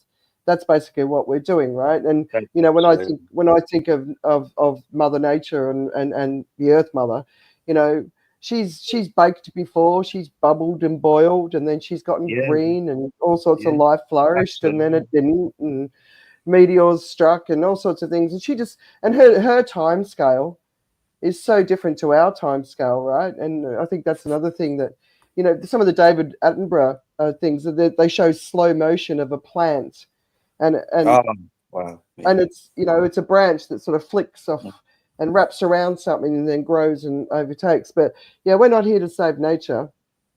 We're here to live within the constraints of nature. Yeah, actually, Andrew, we're here to try to be intelligent enough and try to be able to adapt our minds to be intelligent just for once in a way, and be responsible enough in our actions to actually save ourselves for the greater good. And at the same time, saving ourselves along that path of being able to make sure we nurture nature and not destroy it. Because we've had far too long of destroying nature. It's now all about nurture and obviously the protection of what we've got left, that's so vitally important. And that's part of the acceptance. When you it was one of our very first chats. So I was if we don't wake up to what we're doing, we're not going to survive. And that's a part of my journey to acceptance. It's like, okay.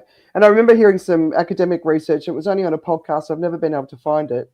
And the test was, if you got this block of land, would you live on it sustainably? 70% of the respondents said yes. 30% of the respondents said no. And they'd basically take everything this piece of land had to offer. And unfortunately, those 30% are represented in our societies, and they're in leadership positions in business, in government. So when people are sitting there going, why won't our politicians do what they're supposed to do? Why won't business people do what they're supposed to do? They're potentially that 30%. And the interesting thing about the 30% is, so they're the sociopaths, narcissists, Machiavellians, that sort of thing, right? And the interesting thing is there's always someone behind them ready to step in. So if we actually want to get it right, and you're looking at all this stuff that's going on in politics around the world, if we actually want to get it right, what we've got to do is get all of those people out of positions of power and put in place someone from the 70%. I think it is a time for feminine power, not necessarily women, but feminine power. But then there's a pushback against that, right? And then you're listening to the Musks and the Teals and those sort of people of the world, and they're like, oh, we need the alpha males, right? And I sort of sit there going, yeah, but if we just have a world that's run by the alpha males, the superior alpha males, right? They're the reason we're in this spot in the first place. And now you want to drill down on that type of leadership in the world today. I don't think that's a really good idea. I don't think it's smart. And the whole diversity, inclusion, there's a backlash against that. Well, countries are more prosperous in every way, GDP included. Businesses are more successful when they focus on it. So, you know, there's all this backlash against the direction that we need to be going in if we give ourselves a chance, and then we're going into this other direction which doesn't give us a chance. And that's the rumble in the world of politics that I'm sort of seeing at the moment. And I don't know. No, you made some good points there, Andrew, if I can just interject for a minute. It's very much a case, as I say, of mental clarity now amongst amongst power, amongst the decision makers. And of course, mental clarity, I think, amongst the public as well, because the public actually can be the leading global change makers of everything that we're talking about here. I firmly believe there is enough intelligence within the global public to make those changes that are fundamentally needed in order to guide political power, guide politicians, guide leaders, and guide all the extremity organizations to be able to act with the accountability now needed for the greater good.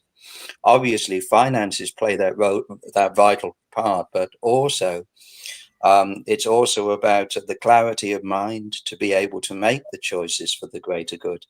And that's something that's not always shouted out as often as it should be. I think really we do, there is a problem still with being able to engage the public at certain levels with, well, I don't want to get bogged down in green transition again because I've talked to that at length already, haven't I?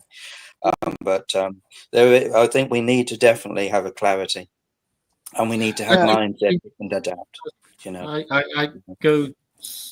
You know, it's I summarize it in a different way. I've come to summarizing in a different way. I've come to summarize it as, you know, does the lump of concrete in front of you give you joy, or does a tree in front of you give you joy? Well, that's right, David. Yeah, that's a good point. Exactly. I agree with you about that. It's a great way of analyzing it. I couldn't agree more. It is like that, isn't it? We have to ask ourselves that fundamental question: does that lump of concrete satisfy, you know, our mental capacities and needs, or are we ready to break free to be able to do to move forward? Even if it's only small steps at a time, it is still vitally relevant in order to do what we need to do. There is so much needed to be done. We don't have X amount of years to be able to get our acts together collectively. I can say it like that because when I say acts together, I'm not just talking about political or leaders or governmental institutions or corporations or all those extremities. I'm talking about everybody collectively across our planet, because we can all play a difference. We can all make different and vital parts necessary to be able to make those changes, the cogs in the wheel, if I can put it like that. Yeah, it's absolutely very much a case now. We've got to ask ourselves that fundamentally difficult question: does this thing in front of us, does it give us joy, or are we ready to open our minds to be able to see, you know, with the clarity of thought, as I'm using that word clarity again, but I think it's very relevant because there's a lot of brain fog about, as we know. So anyway, Richard? Sorry, Andrew.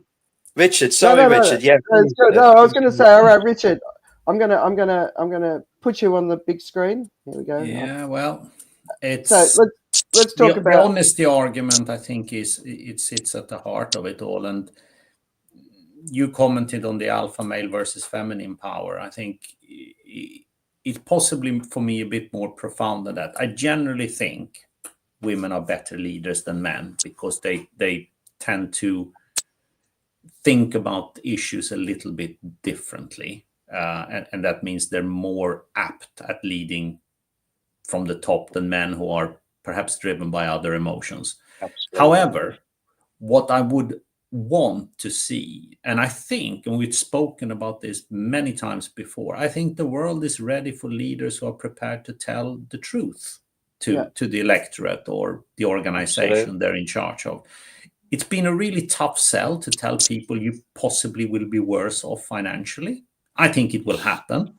And, you know, I'm not going to go into a monologue about long-term economic trends, but we are pretty far above what could generally be considered our trend wealth in the world. And we could drop a long way from here without actually going back to mean. over where we statistically should be. I think that's a very tough sell for a politician to say you will potentially be financially worse off.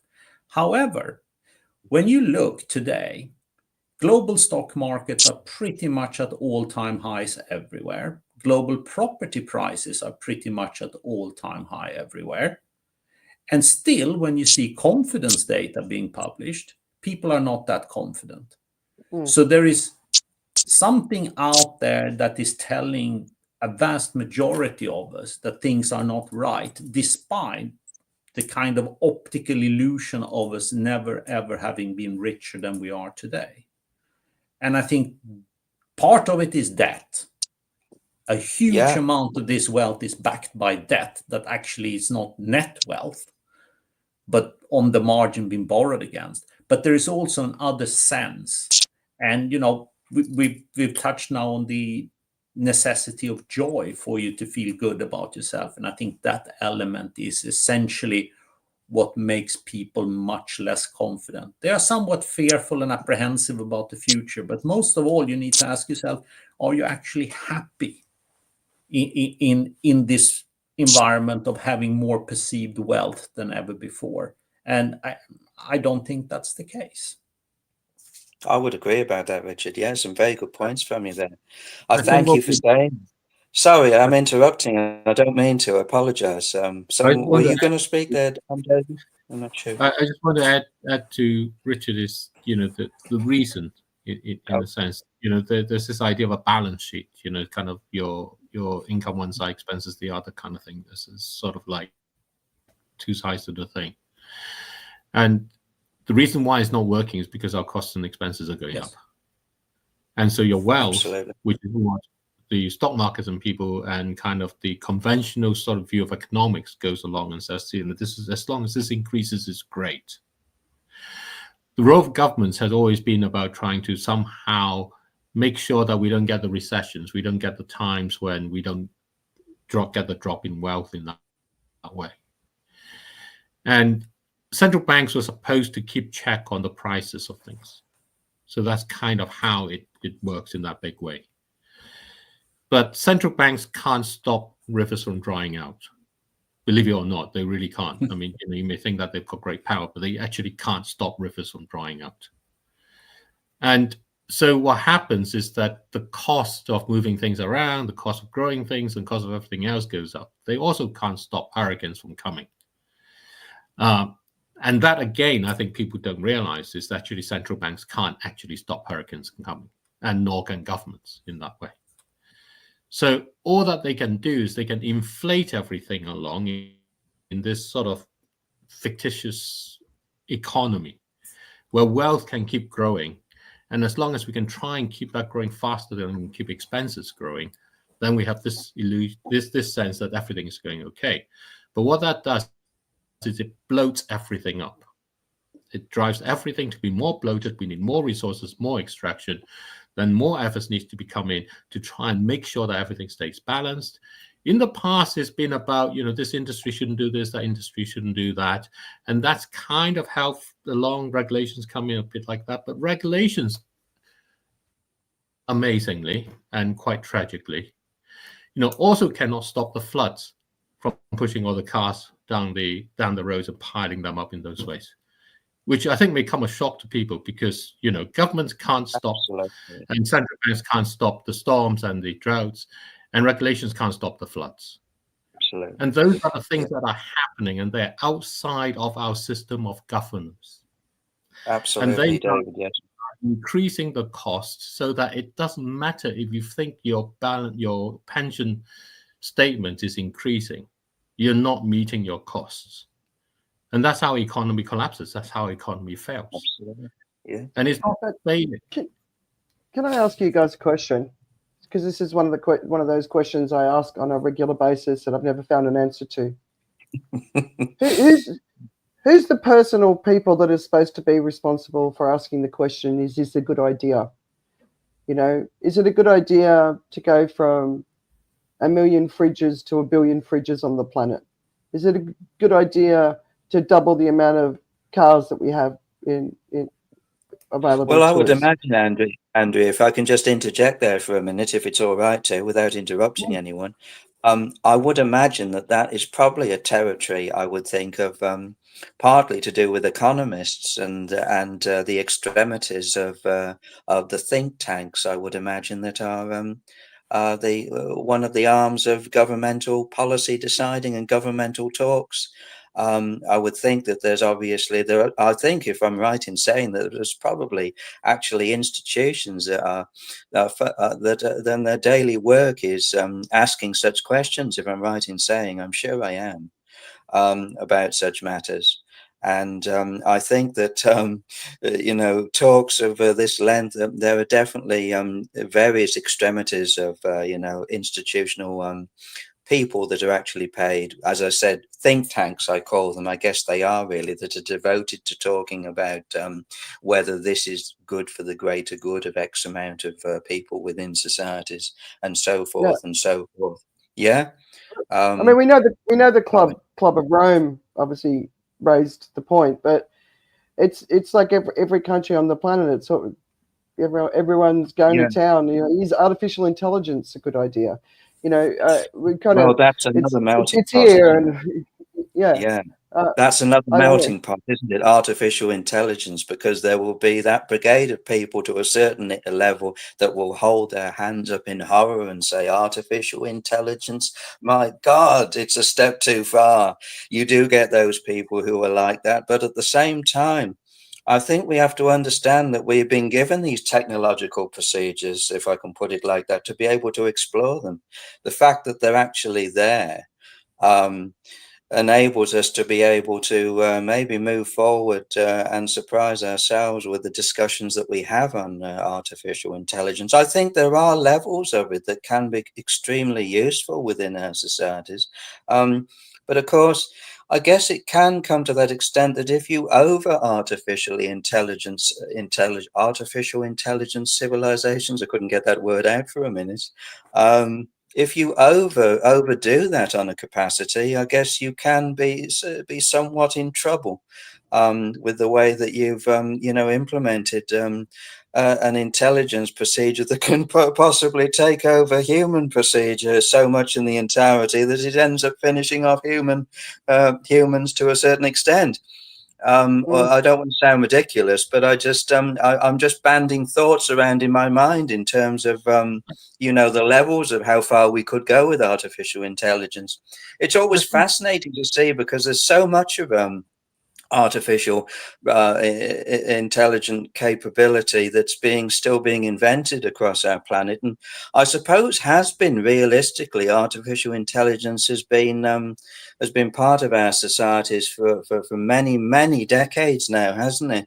I would imagine at least since the 60s, late 60s maybe, because they were how can I put it, developing that level of artificial brain power and thinking, weren't they, within labs and that all that time ago? So I would think. Sorry, were you going to say something there, Richard? Yeah, sorry. David. Well, or was it David? I was going to say, again, we can go on down a lot in there, but I want to bring back about this sort of economics and please, David. Thank you. Markets driven by a few tech firms and so on, and people make money. For a company to make people, they don't make people by more artificial intelligence playing on artificial intelligence doing things. They need people to go and do something in order to make money. So the source of all of our money, of the money that comes about, is people engaging with activities themselves in some form or other. So whatever may happen with the artificial intelligence, and for all the amount that's spent along with it, what it's going to do is it means that you are going to have to do more of something. Otherwise, that money is not going to be made. Because if a machine just does more of that something, that doesn't make money. It has to end up with people doing that. Absolutely. That's the thing about nature. Nature doesn't actually make money. It doesn't need to make money. Its economy operates without having to have that in that way. We've created a situation where we end up forcing ourselves into these. So all this talk and hype about artificial intelligence is actually an entrapment to say you are now going to have to spend a lot more of your time fixated on something in some way so that more money can be made. Absolutely. In that way. I agree completely. The issue is not about whether it's more intelligent than people and whatever it is. The issue is how do you want to spend your time living your life? Yeah, I completely agree with you there, David. We do get fixated on that level of thinking. It's a dangerous way to be, for a mindset to go. And just before I say anything else, I do want to apologize for the weird angle of my camera as though it's pointing towards my lampshade in the living room. And the reason is because I've got to bend crouched down with my phone charger on as I'm actually speaking. So I do apologize for the weird angle, Andrea, and today and Richard, for what it's worth. So if you crouch down for the remainder of this, Andrea, you'll know why I'm crouched down at a funny angle here, because I'm trying to get. I hope you're comfortable. Yeah, well, just about. It's not brilliant, but I'm doing my best. Yeah, I'm doing my best. The artificial intelligence thing it's an interesting one because, like David said, we could go in many directions. But for me, the thing that most people are unaware of is how energy intensive it is. And so, yes, we've always had it, but by mainstreaming it, so March this year, the biggest fossil fuel industry event on the planet was just full of technology industry people trying to work out how they could get more power for AI, which kind of felt like the craziest situation that, here we go. The technology industry, which was always looking like it was going to do the right thing, as from a sustainability perspective, now it looks like it's the one that's going to send us over a cliff. But looking at the time, so there were two components of what we were talking about today. So first is financing for the developing world, whether it's for moving to sustainable energy or adaptation, and the impact on your own pocket. And I don't think we dug into that as much as I thought we were going to dig into that, because we sort of stayed in that really big space. But why don't each of you just give us your final thoughts on either of those areas, and then we can wish everyone a Merry Christmas or Happy Holidays. Exactly. Because we won't be meeting up again, will we, Andrea, until after Christmas? Am I right in saying that? We're not back. Yeah. Right. Well, who do we let go first? I'm quite happy for David or Richard to speak first. Yeah, I'm happy to kick off. All right. I think people are sort of disappointed by the amount $300 billion that were granted over a long time for helping the poorest nations, and I think that aside, it's becoming increasingly clear that there is no more money. And the model where we are somehow thinking we're going to fund the poorest nations, those most exposed to the sort of perils of climate change, will not work with money. The rich world is essentially imploding over money, which again, paradoxically seems crazy with stock markets at all-time high, but it's because governments are running out of money. COVID obviously didn't help because debts took a big jump during an expensive period for governments to maintain some kind of social cohesion. But this has been going on for decades, where essentially public finances are consistently spending more than is coming in, and it's now accelerating because interest rates are no longer at zero. So financing that becomes a lot more costly. That is a situation we need to see as the reality. Everyone in the sort of supranational space calling for money simply do not understand the severity of this issue. Europe has no money. The two major countries of that continent is essentially going to re-election over money. Donald Trump is basically pulling back the US from any commitments because the US fiscal situation is possibly even worse. There is no money. And anyone calling for that as the solution simply is living for me in a parallel universe. When there is no more money, you need to look at different paths forward, because money cannot fix this problem, because you cannot invent it or print it, contrary to what some people believe. All you will get is increased inflation. So we're starting there. There is no money. Now, what can you do? Yeah.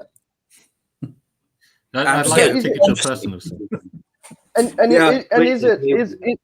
when you say what can you do, so I'm not asking you to have the whole answer, but I mean, do we need to fall apart so we can pull ourselves back together to work it out? Is that kind of where we are? Or I'll tell you something, Andrea. I've got certain thoughts that might be of use on the subject. So if I'm okay to speak for a minute, I think Richard's finished. I'm not sure. Yeah, absolutely. We start with the honesty of saying there is no money. There is no money. That's the reality. Exactly.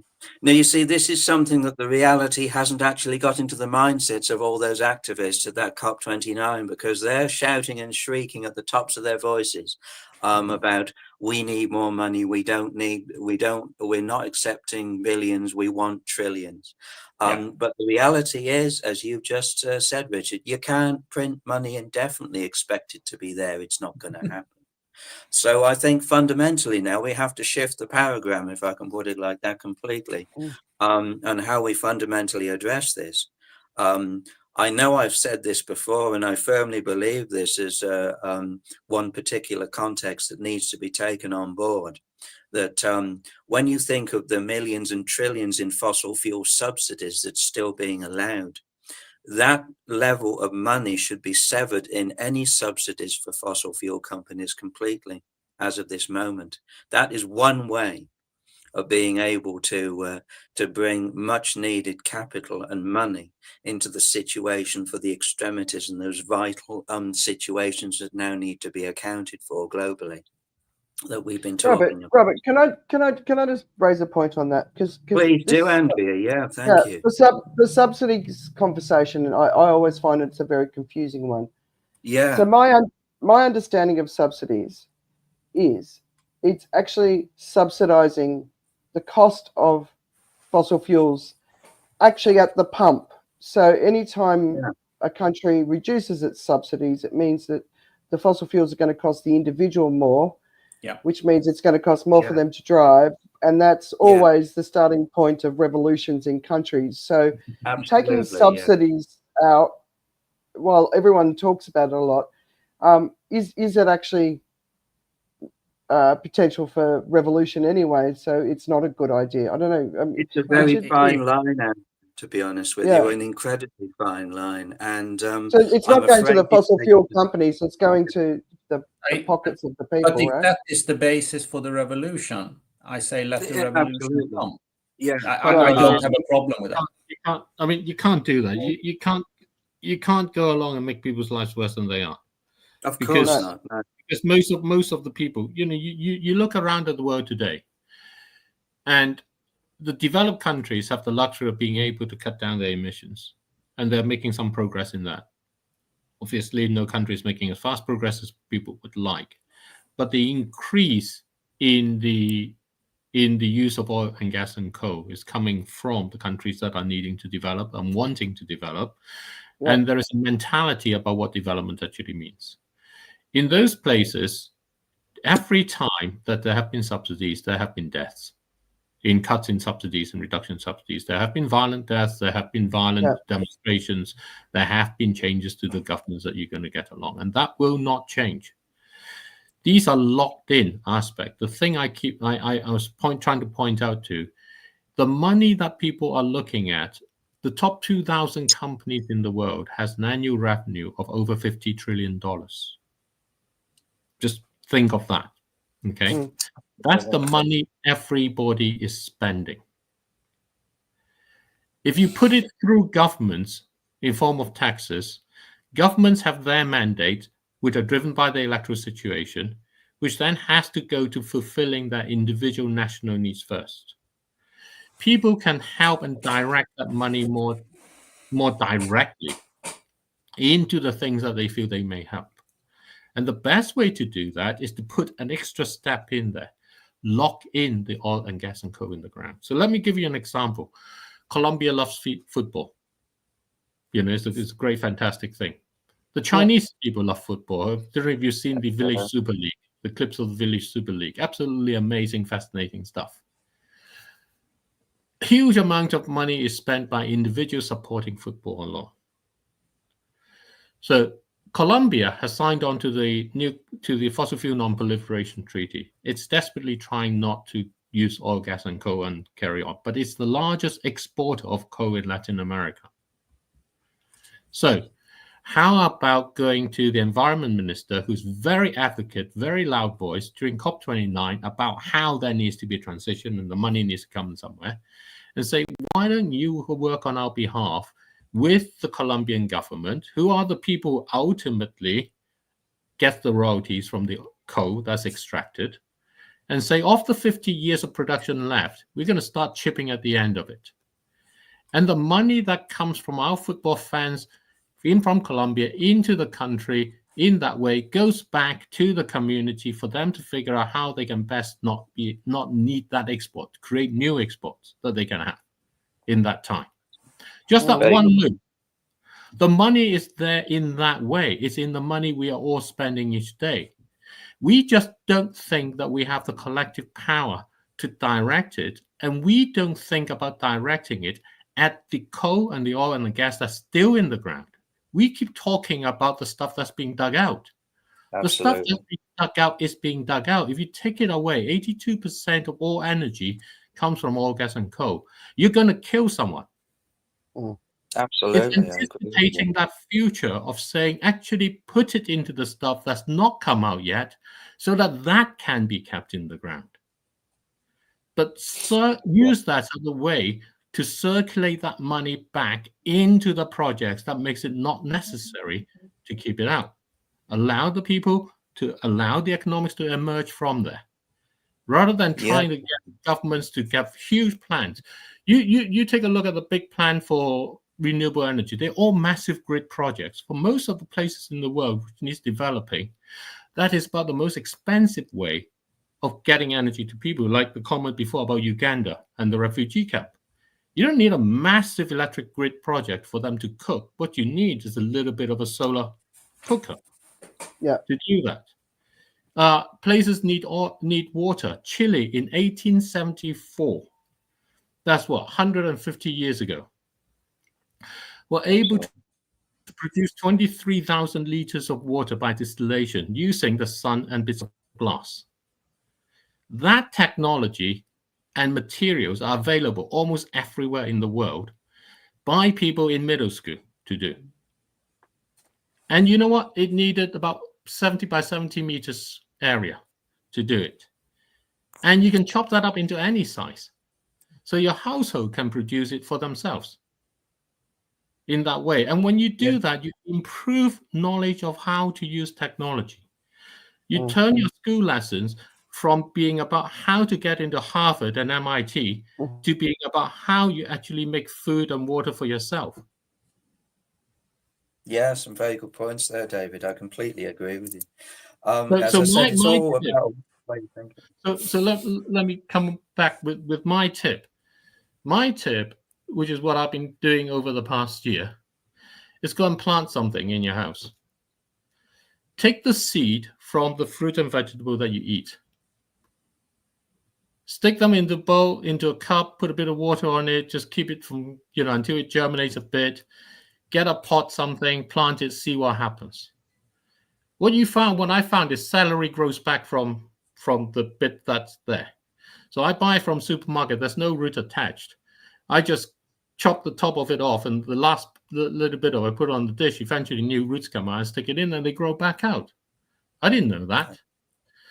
But when you start experimenting with things like that, you start opening your own perspective to what you yourself can do. And that's the most powerful thing of all. The sense that you are able to do things for yourself. I completely agree with you, David. Yes, some good points there from you. It's a way of thinking, though, isn't it? At the end of the day, if we actually understand these thoughts that you're saying here, if we can take them on board in our own minds, it's going to be to the greater good for us. In how we think about things and how we think about what's going on around us and within our daily lives.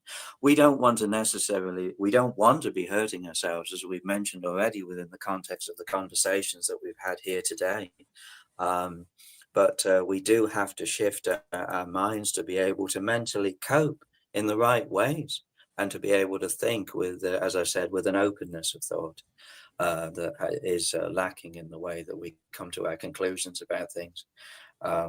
So it's all about being able to think clearly and to be able to think that, to be able to connect fundamentally, as you just expressed there, David, with the way that we think about nature as well, which is so fundamentally important. And of course, we have to also connect with, touching on your points as well, David, about our abilities to understand that the fossil fuels that we've got in the ground, we have to subjectively think in those terms of being able to make sure that we address these issues to keep, with the financial side of things, to keep those in the ground. And we have to be able to work within the context of making sure financially with the decisions that we do, we have to focus on that ability to keep those in the ground, because we keep screaming about the sheer amount of fossil fuels that are being taken out, as we've just said in the context of our conversations here.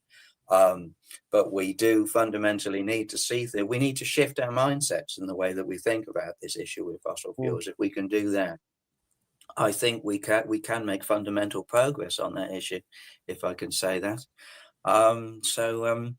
Andrea, have you got anything else to add? No.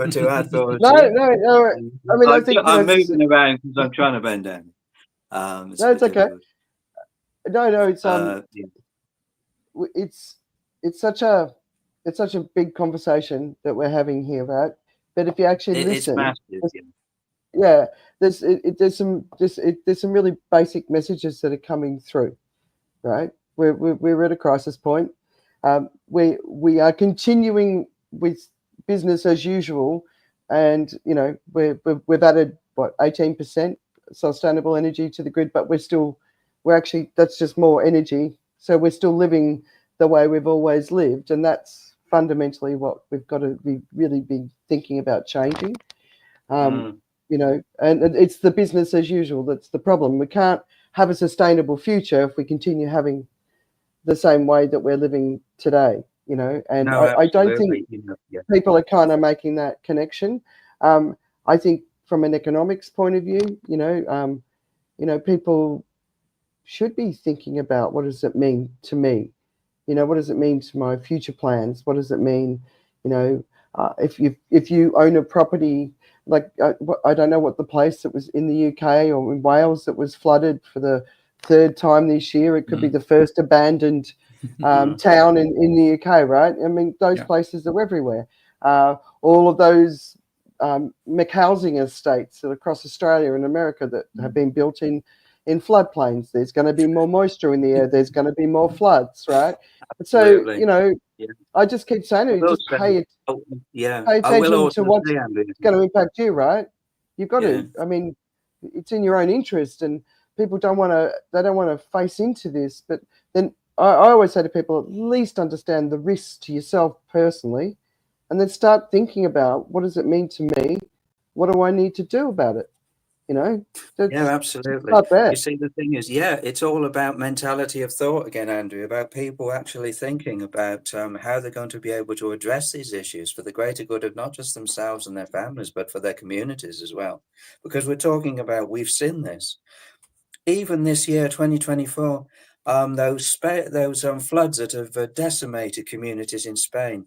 Under our present wipeout conditions, as I call it, I'm only too used to using those words, wipeout conditions, because they fundamentally do explain the situation that we're having to encompass at the moment. These conditions that we're continuing to see will just, under our present path, as I keep on banging on like a broken record on X, will just we'll just continue. If we don't fundamentally get a grip on this, we'll just have more and more extreme weather events blanketing our communities, and we'll just continue to see community after community going underwater like we've never seen before, in our history. And we'll just get to that stage where there could be that potential stage where there's very few communities left that aren't underwater if we continue with our present business as usual situation. So we do have to fundamentally get a grip here, for the greater good of billions and millions of people. But getting that message across. Even though, if we think just for a minute that all those communities just in Spain alone that have gone underwater, and even at this very moment now, as I say these words, we've got more and more communities on the Asia basin, and the Taiwanese floods and all those associated areas across there, Malaysia, etc., that are Indonesia today. Indonesia, absolutely, that are being blanket covered by flooding.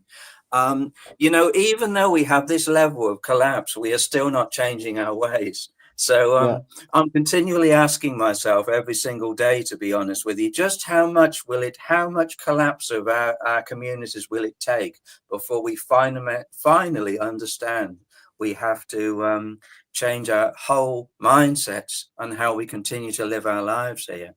Because if we don't get a grip on this, within X amount of years, and maybe I'm just speaking about a 5 to 10 year block alone, I won't dare go any further, because I already read all the scientific and climate data from some of the most respected climate scientists across our planet, and I will say that when scientists are as scared, climate scientists are as scared as they've ever been in their lives and their careers, it has to send the alarm bells ringing in all the right places in order for subjective change to not just be something that we think about and band around tables for the next 5 to 10 years, where more communities go underwater, but we have to subjectively get our acts together in fundamentally changing the way that the business as usual module is allowed to conduct itself at the present time. So I hope I'm not talking over time, Andrea, but I needed to add that to the conversation for what it's worth. Yeah, no, it's absolutely right. All right, David, Richard, final words? Honesty. Yeah. Nothing more, nothing less. It starts there. Yeah. When do you think? When Robert was saying, you're sort of looking at the extreme weather events. So we've got no money now, and everything's getting more extreme, right? So, from an honesty perspective, just imagine how I think David, you always say, nobody's coming to save us, right? No, that's very true, Andrea. Yeah. No, I think we need to. I take everything that Robert's been saying as this is how it is. This is the reality. I take it as saying we are so far gone in that sense that we have to accept. This is like you come out from a biopsy, and the doctor comes along and says, sorry, it's what we said.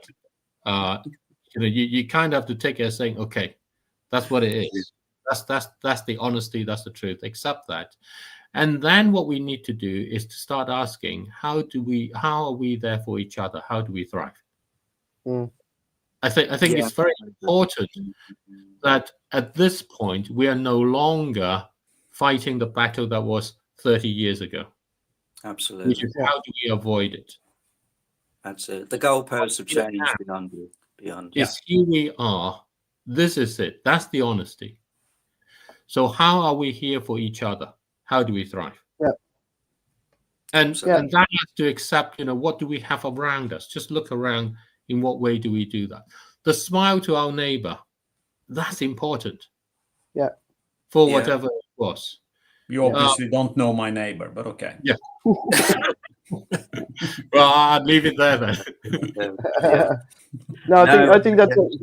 I think that's such a great place to leave it, David, because community really focus on community resilience within yourself and within your community, taking care of each other and holding on to our humanity, but also let's fight the dystopia.